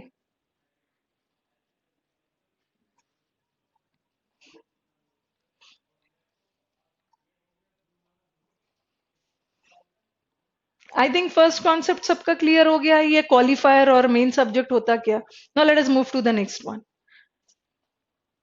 जब आप टेस्ट दोगे ना तो आपका और भी बहुत सारी चीजें क्लियर हो जाएगी। जब हम टेस्ट का डिस्कशन करेंगे, जहां जहां क्वेरीज होगे, यू कैन आस्क। अब हम चलते हैं next concept, that is concept two. ठीक है, इस कॉन्सेप्ट, किसी भी कॉन्सेप्ट को करने के पहले ना, पहले तो आपको पता होना चाहिए कि ये सब वर्ड होता क्या है। ठीक है, before I start writing the sentences, थोड़ा सा आपको पता होना चाहिए इस वर्ड्स के मीनिंग क्या होते हैं। I write two words and what you do, अभी आप कुछ भी नहीं लिखोगे, मैं रब नहीं करूंगी, नहीं मिटाऊंगी, पहले आप समझ लोगे, क्योंकि ये सब बहुत इजी है। ठीक है, ये सब बहुत इजी चीजें हैं, और चीजों को, बहुत सारी चीजें इजी लगती है, बट देखने में तो इजी लगता है, बट थोड़ा सा समझना है। एक लिखा मैंने, अभी आप लिखोगे बिल्कुल नहीं, अभी आप बोर्ड पे ध्यान दोगे। I write the word both the boys. ठीक है, क्योंकि अभी मैं ये सब वर्ड इसलिए लिख रही हूं ना, मुझे समझाना है कि ये सब वर्ड होता क्या है। Then I write either of the boys, then I write neither बाद में लिखती हूं, अब मैं लिखूं any of the boys.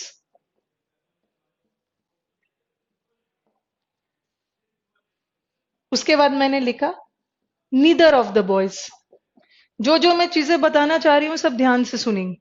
Neither of the boys, और अब है none of the boys.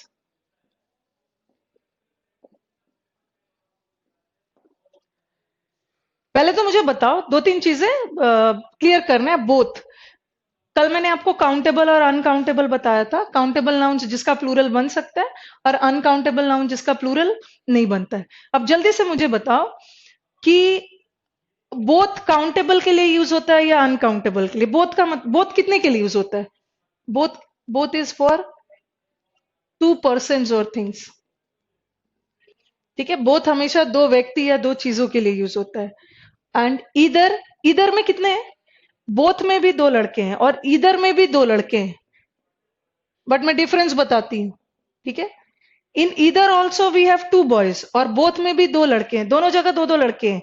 But difference क्या हो रही है? बोथ द बॉयज मतलब यहां भी दो लड़के हैं, बट बात हो रही है दोनों की।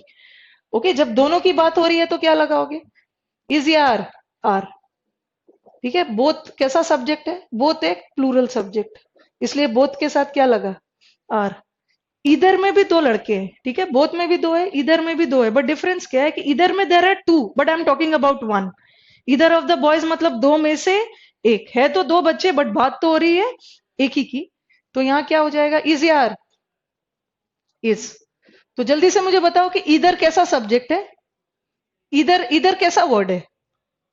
इधर कैसा वर्ड है? इधर सिंगुलर है, क्योंकि बहुत बच्चों के दिमाग में आएगा ना कि इधर में तो दो बच्चे हैं, सिंगुलर कैसे होगा? ठीक है तो दो, बट बात तो हो रही है एक ही की। और बोथ में भी दो लोग हैं, बट यहां बात हो रही है दोनों की, so this becomes plural. Now come to any. Any में कितने बच्चे हैं? एनी में मोर देन टू। बोथ में दो, दोनों की बात हो रही है, इधर में दो, दो में से एक। एनी में बहुत सारे, more than two, more than two है, दो से ज्यादा लोग हैं। चलो बताओ, इज या are? Hmm, any of the boys, is होगा या आर होगा? एनी ऑफ द बॉयज मतलब है तो बहुत सारे, बट बात तो हो रही है उन बहुत सारों में से किसी एक की ना। तो एनी ऑफ, जैसे मैंने बोला any one of you, any one of you मतलब आप लोग बहुत सारे हो, बट बात तो कर रही हूं मैं आप बहुत सारों में से किसी एक की ना। तो एनी भी कैसा सब्जेक्ट है? सिंगुलर। ठीक है, एनी इज सिंगुलर, इधर इज सिंगुलर, और बोथ इज प्लूरल। क्या हो जाएगा इसका भी?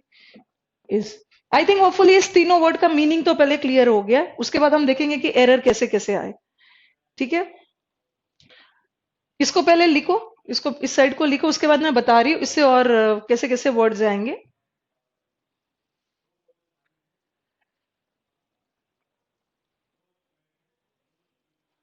आई थिंक सबने ये लिख लिया होगा। अब मैं इसका एक और चीज बताने जा रही हूँ।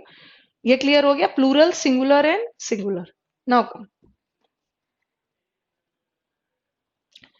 एंड द सेकेंड थिंग जो इसके बारे में आपको क्या याद रखना है कि ये बोथ, ईदर और एनी कैसा सेंटेंस में यूज होता है? This is used in positive sentence. हमेशा पॉजिटिव सेंटेंस में बोथ, ईदर और एनी का यूज होता है। ठीक है, सकारात्मक सेंटेंस में। ये दूसरा चीज है। और तीसरा चीज क्या है कि ये बोथ, ईदर और एनी, ये काउंटेबल के लिए यूज होता है या अनकाउंटेबल के लिए? क्योंकि नाम से ही पता चल रहा है ना, बोथ, बोथ मतलब दोनों, दो लोग हैं, दो को गिन सकते हो। इधर, इधर में भी दो लोग हैं, एनी बहुतों में से कोई एक, तो ये किसके लिए यूज होता है? सारा काउंटेबल। तीन चीजें अभी तक हमने सीखा, बोथ प्लूरल, इधर सिंगुलर, एनी भी सिंगुलर, और दोनों किसके लिए? तीनों काउंटेबल के लिए। और तीसरा चीज क्या है? तीनों का यूज किस में होता है? Positive sentence. ठीक है, अब आ जाओ नेक्स्ट पे। ईदर का ऑपोजिट होता है नीदर, और एनी का ऑपोजिट इज नन। ये नीदर और नन कैसा सेंटेंस में यूज होता है? नेगेटिव। ये दोनों पॉजिटिव में, ये तीनों पॉजिटिव में, और ये दोनों नेगेटिव में। और नीदर और नन काउंटेबल के लिए या अनकाउंटेबल? नीदर और नन, नीदर मतलब दो में से कोई एक भी नहीं, नन इज बहुतों में से कोई एक भी नहीं। तो ये भी किसके लिए यूज होता है, ये भी यूज होता है काउंटेबल के लिए। ठीक है, बोथ इधर एनी की तरह ये भी काउंटेबल है, बट डिफरेंस क्या है कि ये दोनों पॉजिटिव में है और ये नेगेटिव में। और दूसरा चीज क्या है कि नीदर कितने के लिए, for two person. Either is also for two, but either में दो में से कोई एक, बट नीदर में दो में से कोई एक भी नहीं। So neither is also singular, neither is also singular. And what about this none, any का उल्टा is none. How many person are there in none, none में बहुत सारे लोग हैं एंड बहुतों में से कोई एक भी नहीं। तो नन इज ऑल्सो, अभी मैं नन बता रही हूं, नन इज ऑल्सो सिंगुलर। ठीक है, नन को you can not take plural, none is also singular. I think ये क्लियर हो गया। Either any all these are what, count, सारे काउंटेबल है, ये भी काउंटेबल है। ये दोनों पॉजिटिव सेंटेंस में, ये दोनों नेगेटिव है। नीदर दो में से एक, इधर दो में से एक, नीदर दो में से कोई एक भी नहीं, एनी बहुतों में से एक और नन बहुतों में से कोई एक भी नहीं। ठीक है, वर्ड, आई थिंक वर्ड तो क्लियर हो गया। अब इस वर्ड को लेके ना थोड़ा सा कंट्रोवर्सी है, ये भी काउंटेबल के लिए कंट्रोवर्सी मैं अभी बता रही हूँ। And what you have to do ना, in some of the books आप देखोगे ना, आई थिंक ये पार्ट मैं रब कर दूं उसके बाद बताती हूँ।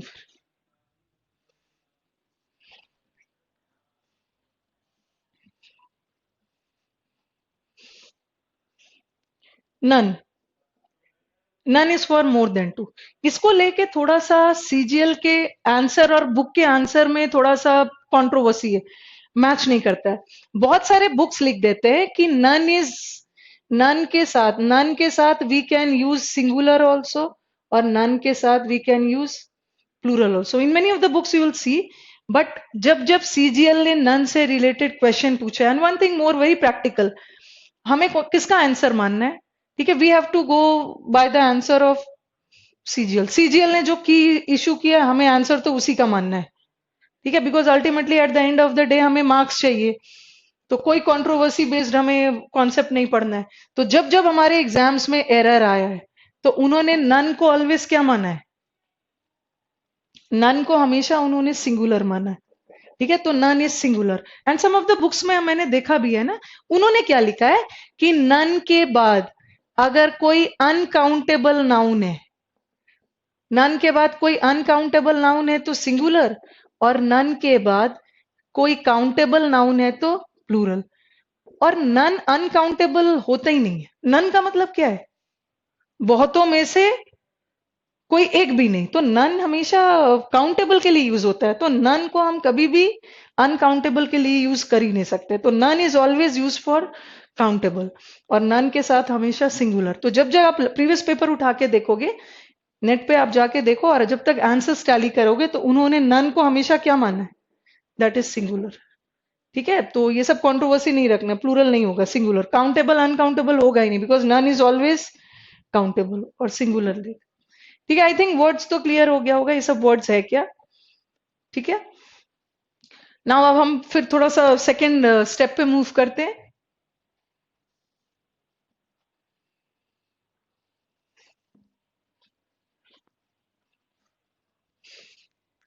क्योंकि एक ही जगह पे ना आप बहुत सारी चीजें पढ़ सकते हो, वेट नहीं करना है। क्योंकि आप आपका एग्जाम्स मोस्ट प्रोबेबली जनवरी फरवरी जब भी आपका एग्जाम हो, तो चीजों को ऑलवेज रिलेट कर करके पढ़ना है। ऐसा नहीं है कि इसको यहाँ पढ़ेंगे उसको वहां पढ़ेंगे। ठीक है, और अभी अभिमन्यु ने पूछा है, ma'am any is for countable. ठीक है, एनी इज फॉर काउंटेबल और any is singular. Any singular क्यों है, क्योंकि आपके क्लास में बहुत सारे स्टूडेंट्स हैं, है तो बहुत सारे, बट बात तो मैं कर रही हूँ किसी एक ही की ना, so any is singular. I think Pankaj को you must have got the reply. आपने एक क्वेश्चन पूछा था, आई कैन अंडरस्टैंड, अगर पेपर देखोगे ना तो नन के साथ सिंगुलर प्लूरल दोनों यूज कर देंगे, but none is always singular. ठीक है, और काउंटेबल और अनकाउंटेबल वाला फंडा नहीं जाएगा, because none is always for countable, so it's singular.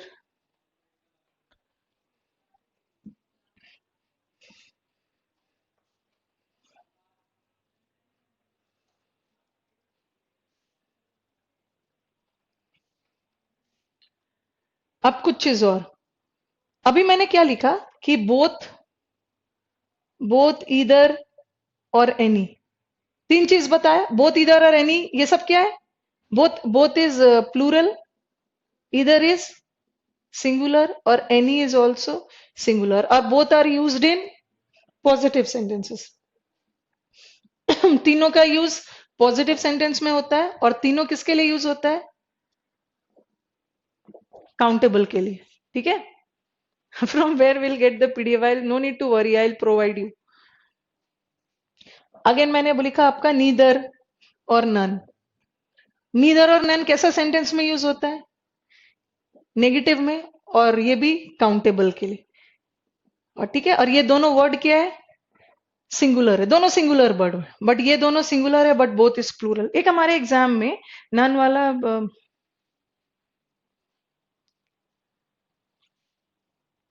ये सेंटेंस देखो, एक सेंटेंस आया है, बोथ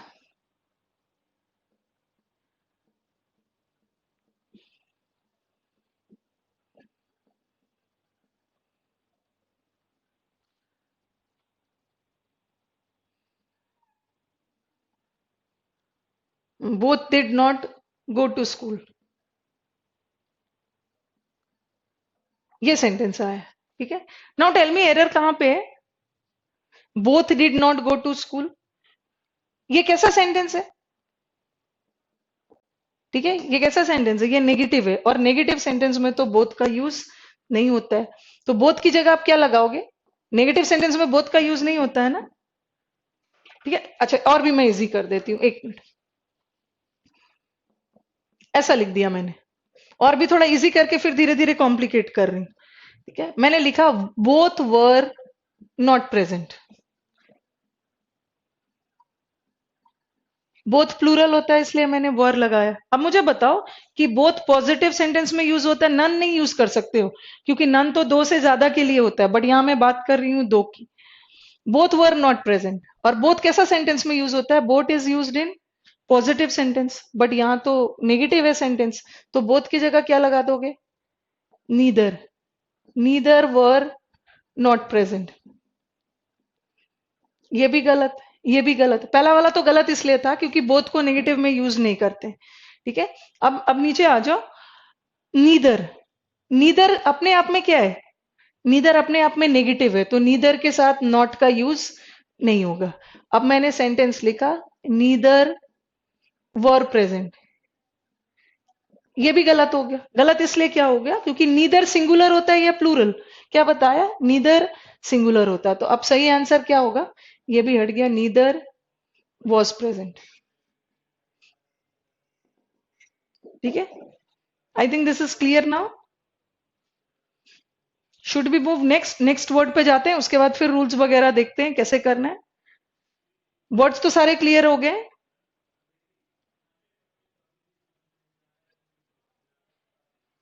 ठीक है।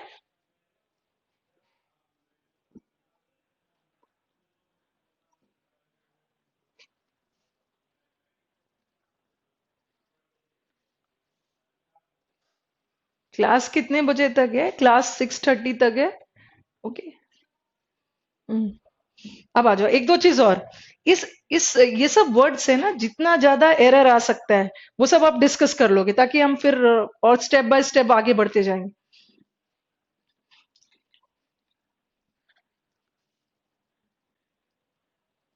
देखो हमारे एग्जाम्स में कैसे एरर आएंगे, ऐसा आ सकता है, एग्जाम्पल दे रही है, नीदर ऑफ द 5 accused,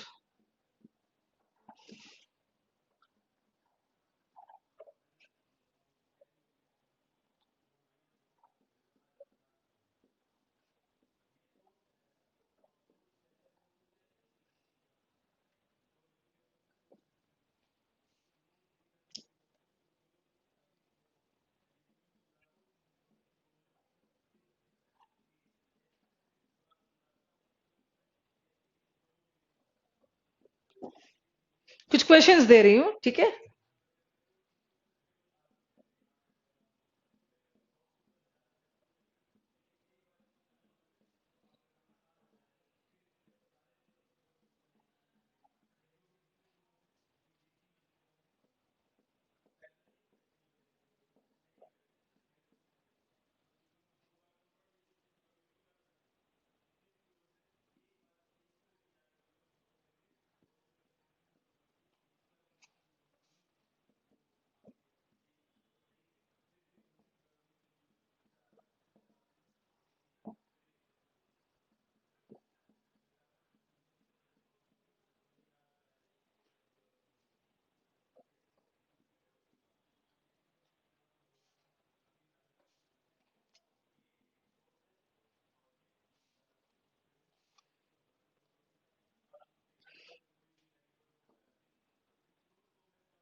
ठीक है, I have written the sentences.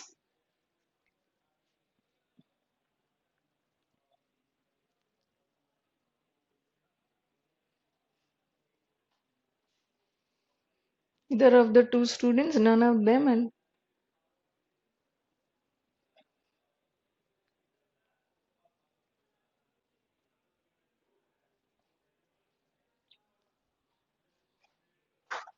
चलो now let us start. Neither of the five accused. Accused किसे बोलते हैं?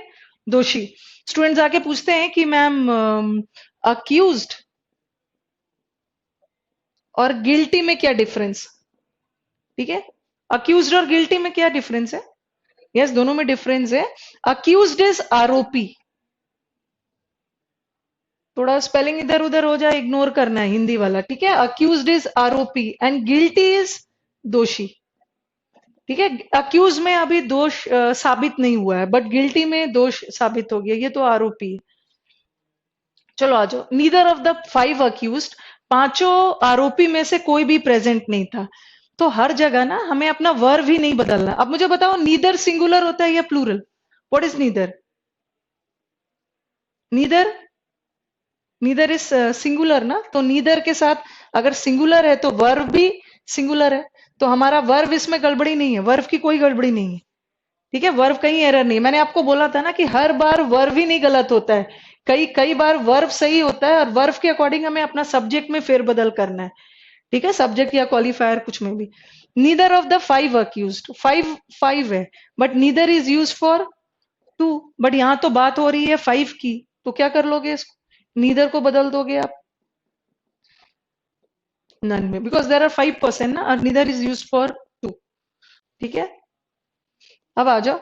ही हैज थ्री सन्स. उसके तीन बेटे हैं, बट तीनों में से कोई भी हार्ड वर्किंग नहीं है. एरर किसमें? Error is in C part. Three sons है. ठीक है, और नीदर कितने के लिए होता है? नीदर इज फॉर टू ना. तो बट यहाँ तो थ्री सन्स है, तो what will you use? None. और कुछ स्टूडेंट्स का ये भी कहना होता है कि वो बोलते हैं कि मैम ऐसा भी तो कर सकते हैं कि नीदर को नीदर रखते हैं और थ्री सन्स को टू सन्स में बदल देते हैं. ऐसा नहीं कर सकते हैं. तीन बेटों की बात हो रही है तो उसे दो में नहीं बदलोगे, तीन बेटे ही रहने देना है.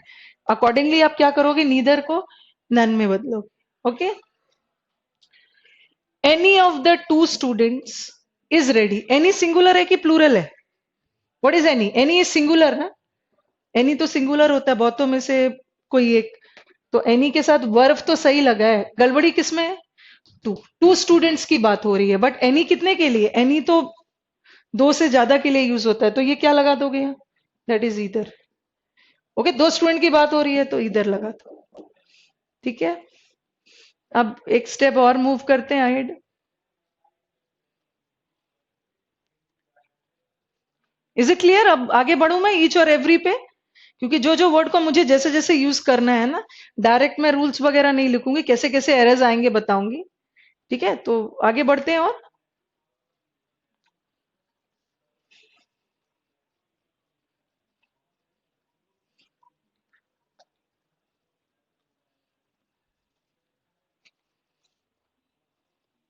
पहले वर्ड्स को क्लियर कर लेना है, वर्ड्स का मीनिंग क्या है, देन अकॉर्डिंगली फिर कैसे कैसे एरर्स आने वाले हैं वो करेंगे.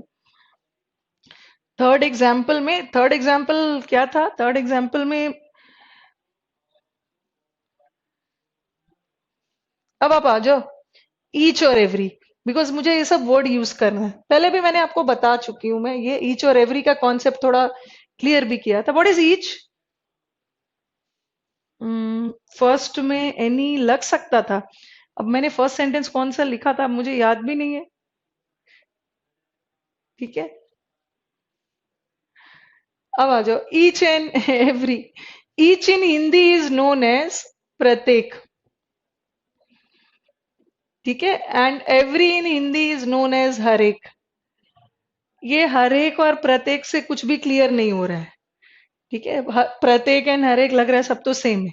पहले डिफरेंस करते हैं. ठीक है, पहले मुझे बताओ कि ये ईच और एवरी काउंटेबल के लिए यूज होता है या अनकाउंटेबल के लिए?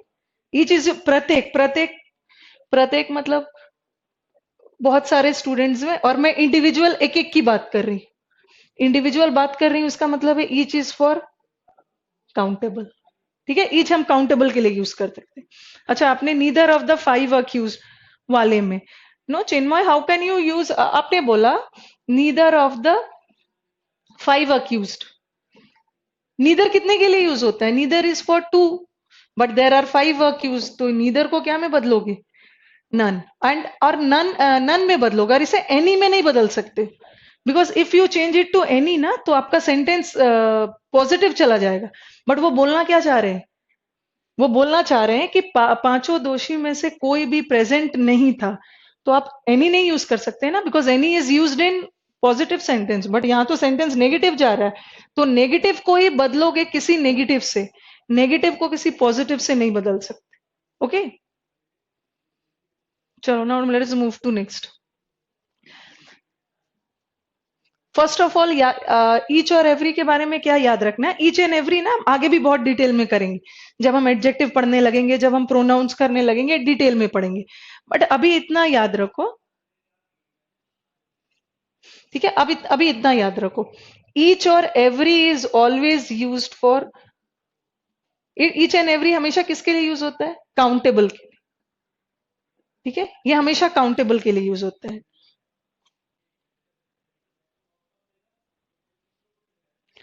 Each or every is for countable. Okay. And one more thing, each or every, that is always with singular. ये यूज होता है किसके साथ? सिंगुलर काउंटेबल नाउन्स के साथ, ठीक है? ईच और एवरी, जैसे हिंदी में भी आप बोलते हो हर एक शहर में या हर एक शहरों में, यू डोंट से ना हर एक शहरों में, यू से हर एक शहर में, प्रत्येक शहर में या प्रत्येक शहरों में, प्रत्येक शहर में। सो दिस हर एक एंड प्रत्येक, दिस आर काउंटेबल, और काउंटेबल में भी किसके साथ? सिंगुलर काउंटेबल, बट कभी कभी ये प्लूरल के साथ भी होता है, हम आगे बढ़ेंगे तो कंटिन्यू करेंगे। So each and every is for singular. अब देख लेते हैं ईच और एवरी में डिफरेंस क्या है। First of all tell me what is the difference between each and every. इसे मैं रब करके अच्छे से लिख रही हूँ। We can use either if we have sentence replacement, then options are either and neither as well. See, then we have to decide according to the options ना, ऑप्शंस देख के हम डिसाइड करेंगे। अगर सेंटेंस का सेंस पॉजिटिव जा रहा है तो पॉजिटिव को ही पॉजिटिव से रिप्लेस करेंगे, ठीक है? देन तो फिर हमें ऑप्शन से डिसाइड करना है।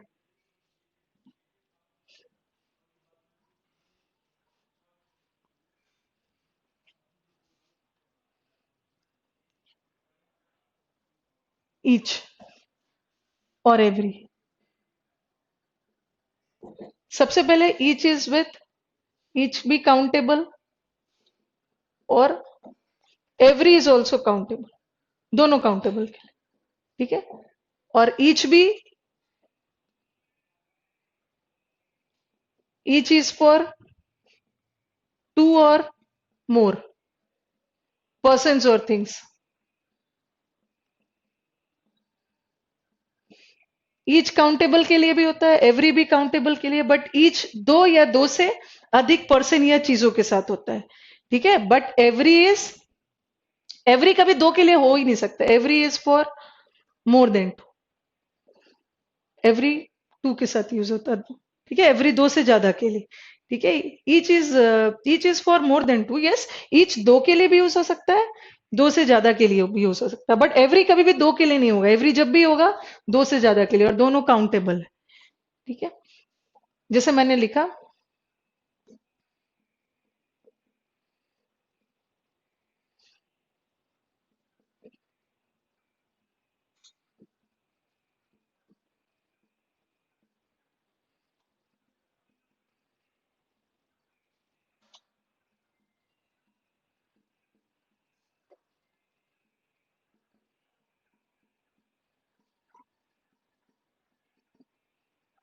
चलो बताओ। ईच में हर इंडिविजुअल की बात होती है, ठीक है? There are 2 rooms in the house, rooms, घर में 2 कमरे हैं, एंड ईच और एवरी इज वेल डेकोरेटेड। और यहां तो क्लियर कर दिया कितने रूम्स हैं यहाँ पर? 2। और एवरी कभी भी 2 के लिए नहीं यूज होता, एवरी हमेशा 2 से ज्यादा के लिए क्या हो जाएगा? That becomes each. अब now let us come to the next sentence.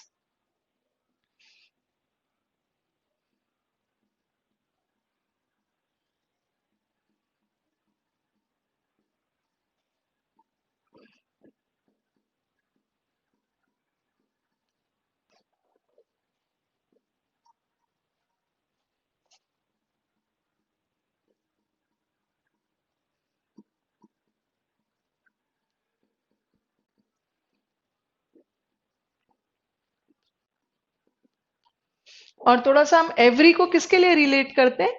Each जो होता है ना, ईच वो इंडिविजुअल, एक एक के लिए, एक एक की बात कर रही हूं, बट एवरी हम थोड़ा सा रिलेट करते हैं किसके लिए? ग्रुप के लिए। चलो बताओ। Each every class has 40 students and each every student is hard working. ये क्लास क्या है? Class is a group. बहुत सारे स्टूडेंट्स ने मिलके क्या बनाए हैं? बहुत सारे स्टूडेंट्स ने मिलके एक ग्रुप बनाया, और उसी ग्रुप को हम क्या बोलते हैं? क्लास। तो हम जनरली ग्रुप के लिए क्या यूज करते हैं? एवरी। ठीक है, every is use for the group. Every class में 40 स्टूडेंट्स है, और each student is hard working होगा या every student? That is each, प्रत्येक। ठीक है, प्रत्येक स्टूडेंट हार्ड वर्किंग है। तो ईच दो या दो से ज्यादा के लिए, एवरी हमेशा दो के से ज्यादा के लिए, दोनों काउंटेबल के लिए। ठीक है, और दोनों काउंटेबल में भी किसके साथ? सिंगुलर के साथ। आपने देखा होगा, मैंने यहाँ पे देखिए, क्लास क्या है? क्लास सिंगुलर है ना, तो एवरी भी सिंगुलर के साथ लगा रहे हो, और ईच भी यहाँ स्टूडेंट है, स्टूडेंट भी सिंगुलर है।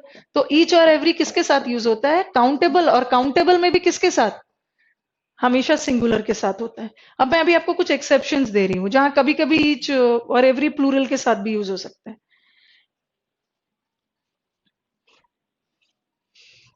अगर अकेला ईच है ना, तो अकेला ईच है तो क्या लगाओगे? Each boy.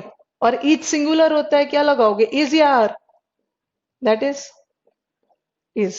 लेकिन अगर ईच के बाद, ठीक है, ईच के बाद ऐसा आ गया,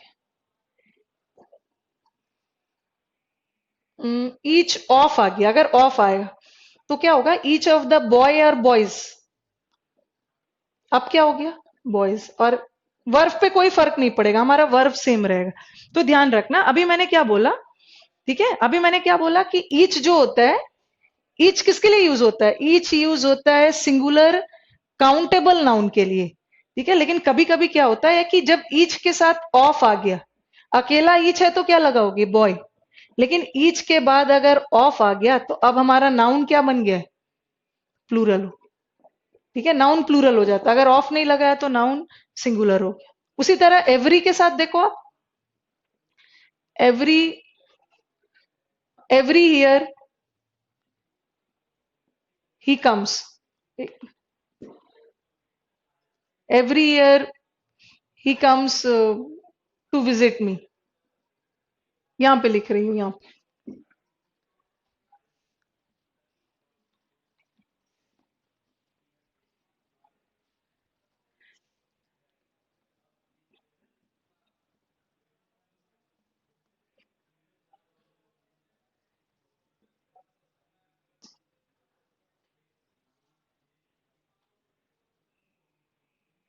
every year has 365 days।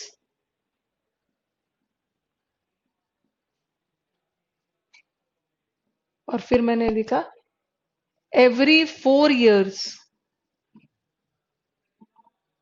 We have leap year.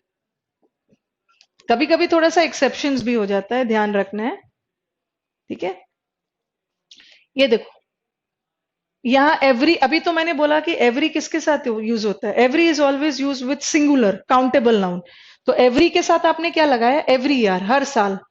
लेकिन यहाँ एवरी के बाद क्या आ गया है? 4 आ गया, और 4 के बाद आप ईयर नहीं लगाओगे ना, 4 के बाद ईयर्स लगाओगे। तो एवरी ईच के बाद अगर कोई न्यूमरल आ जाता है, 4 5 6 आ जाता है, तो हमारा नाउन क्या हो जाता है? Plural. But most of the case में हमारा नाउन क्या रहता है? सिंगुलर रहता है। ठीक है, आई थिंक ईच और एवरी क्लियर हो गया। अब मैं आपको एग्जांपल्स देना शुरू कर रही हूँ। Should I give you examples, कैसे कैसे एरर्स आने वाला है? वर्ड तो हमने क्लियर कर लिया है, now let us start with the examples.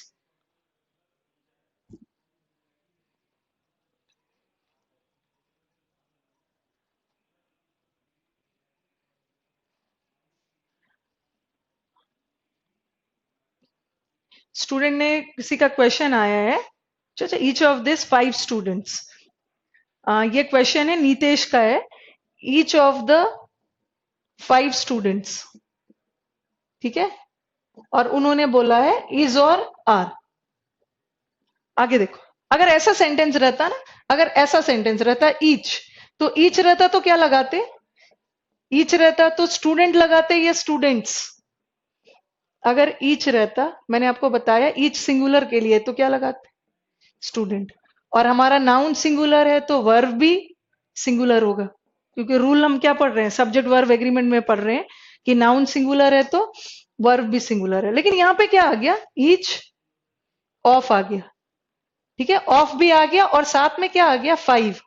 अगर अकेला ईच था तो स्टूडेंट था, बट बीच में फाइव आ गया तो अब क्या बन गया, स्टूडेंट्स। तो जो भी हमारा फेरबदल हुआ है वो नाउन में हुआ है, बट वर्ब में कोई फेरबदल नहीं।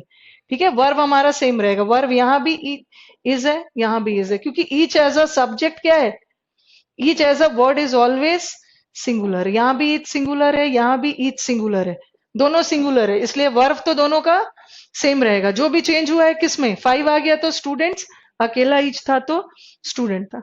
Yes, and one more thing, अब आपके दिमाग में आएगा कि ईच तो दो के लिए होता है, यहाँ फाइव है, तो मैंने अब इसके पहले भी आपको बताया कि ईच जो है हमारा दो के लिए भी आ सकता है और दो से ज्यादा के लिए भी आ सकता है। ठीक है, ये सब मैं सब करवाऊंगी। ये सब मैं, अभिषेक कश्यप ने पूछा है कि ma'am two boys each has और have a ball, is very good question. ये भी हम करेंगे जैसे जैसे हमारा, अभी तो मैं सिर्फ वर्ड्स का मीनिंग बता रही हूँ ना, इसके बाद हम कैसे कैसे एग्जाम्पल्स आएगा वो करेंगे। जैसे उन्होंने बोला, आई थिंक ये क्लियर हो गया, सिंगुलर है, इसके साथ भी सिंगुलर है। ठीक है, अभी मैं बताती हूँ। अभिषेक कश्यप का क्वेश्चन है, मैंने लिखा ईच बॉय। पहले मुझे बताओ, ईच के साथ बॉय आएगा या बॉयज आएगा? ईच के साथ बॉय है या बॉयज है? ईच के साथ क्या आएगा, ईच इज बॉय और इज होगा। ठीक है, अगर मैंने सेंटेंस लिख दिया ईच ऑफ द, तो क्या हो गया इसमें, बॉयज। ऑफ लग गया मतलब बहुतों में से एक एक की बात हो रही है, यहाँ बॉयज हो गया, यहाँ तो प्लूरल हो गया। और वर्व पे कोई फर्क नहीं पड़ेगा, वर्व क्या रहेगा, वर्व हमारा सेम रहेगा। अब उन्होंने एक क्वेश्चन पूछा है, ठीक है, कहाँ चला गया, अभिषेक कश्यप ने क्वेश्चन पूछा है, टू बॉयज ईच। ठीक है, टू बॉयज ईच, और उन्होंने क्वेश्चन किया है हैज और हैव अ बॉल, ऐसा कुछ। चलो, एनी आइडिया, बताओ क्या हो सकता है आंसर, टू बॉयज ईच। इसका मुझे आंसर दो फटाफट। बॉयज तो रहेगा, टू है तो बॉयज रहेगा। ईच हैव अ बॉल या ईच हैज अ बॉल, ये मैं आने वाले सेंटेंसेस में आपको करवाऊंगी। और इस पे बेस कैसे कैसे प्रीवियस पेपर में क्वेश्चन आया है ना। बॉय नहीं होगा, टू है तो बॉयज रहेगा ही। अब मुझे बताओ, यहाँ ईच है, हैज या हैव होगा? हम्म, कुछ आंसर हैज आ रहा है, नितेश हैज ईच।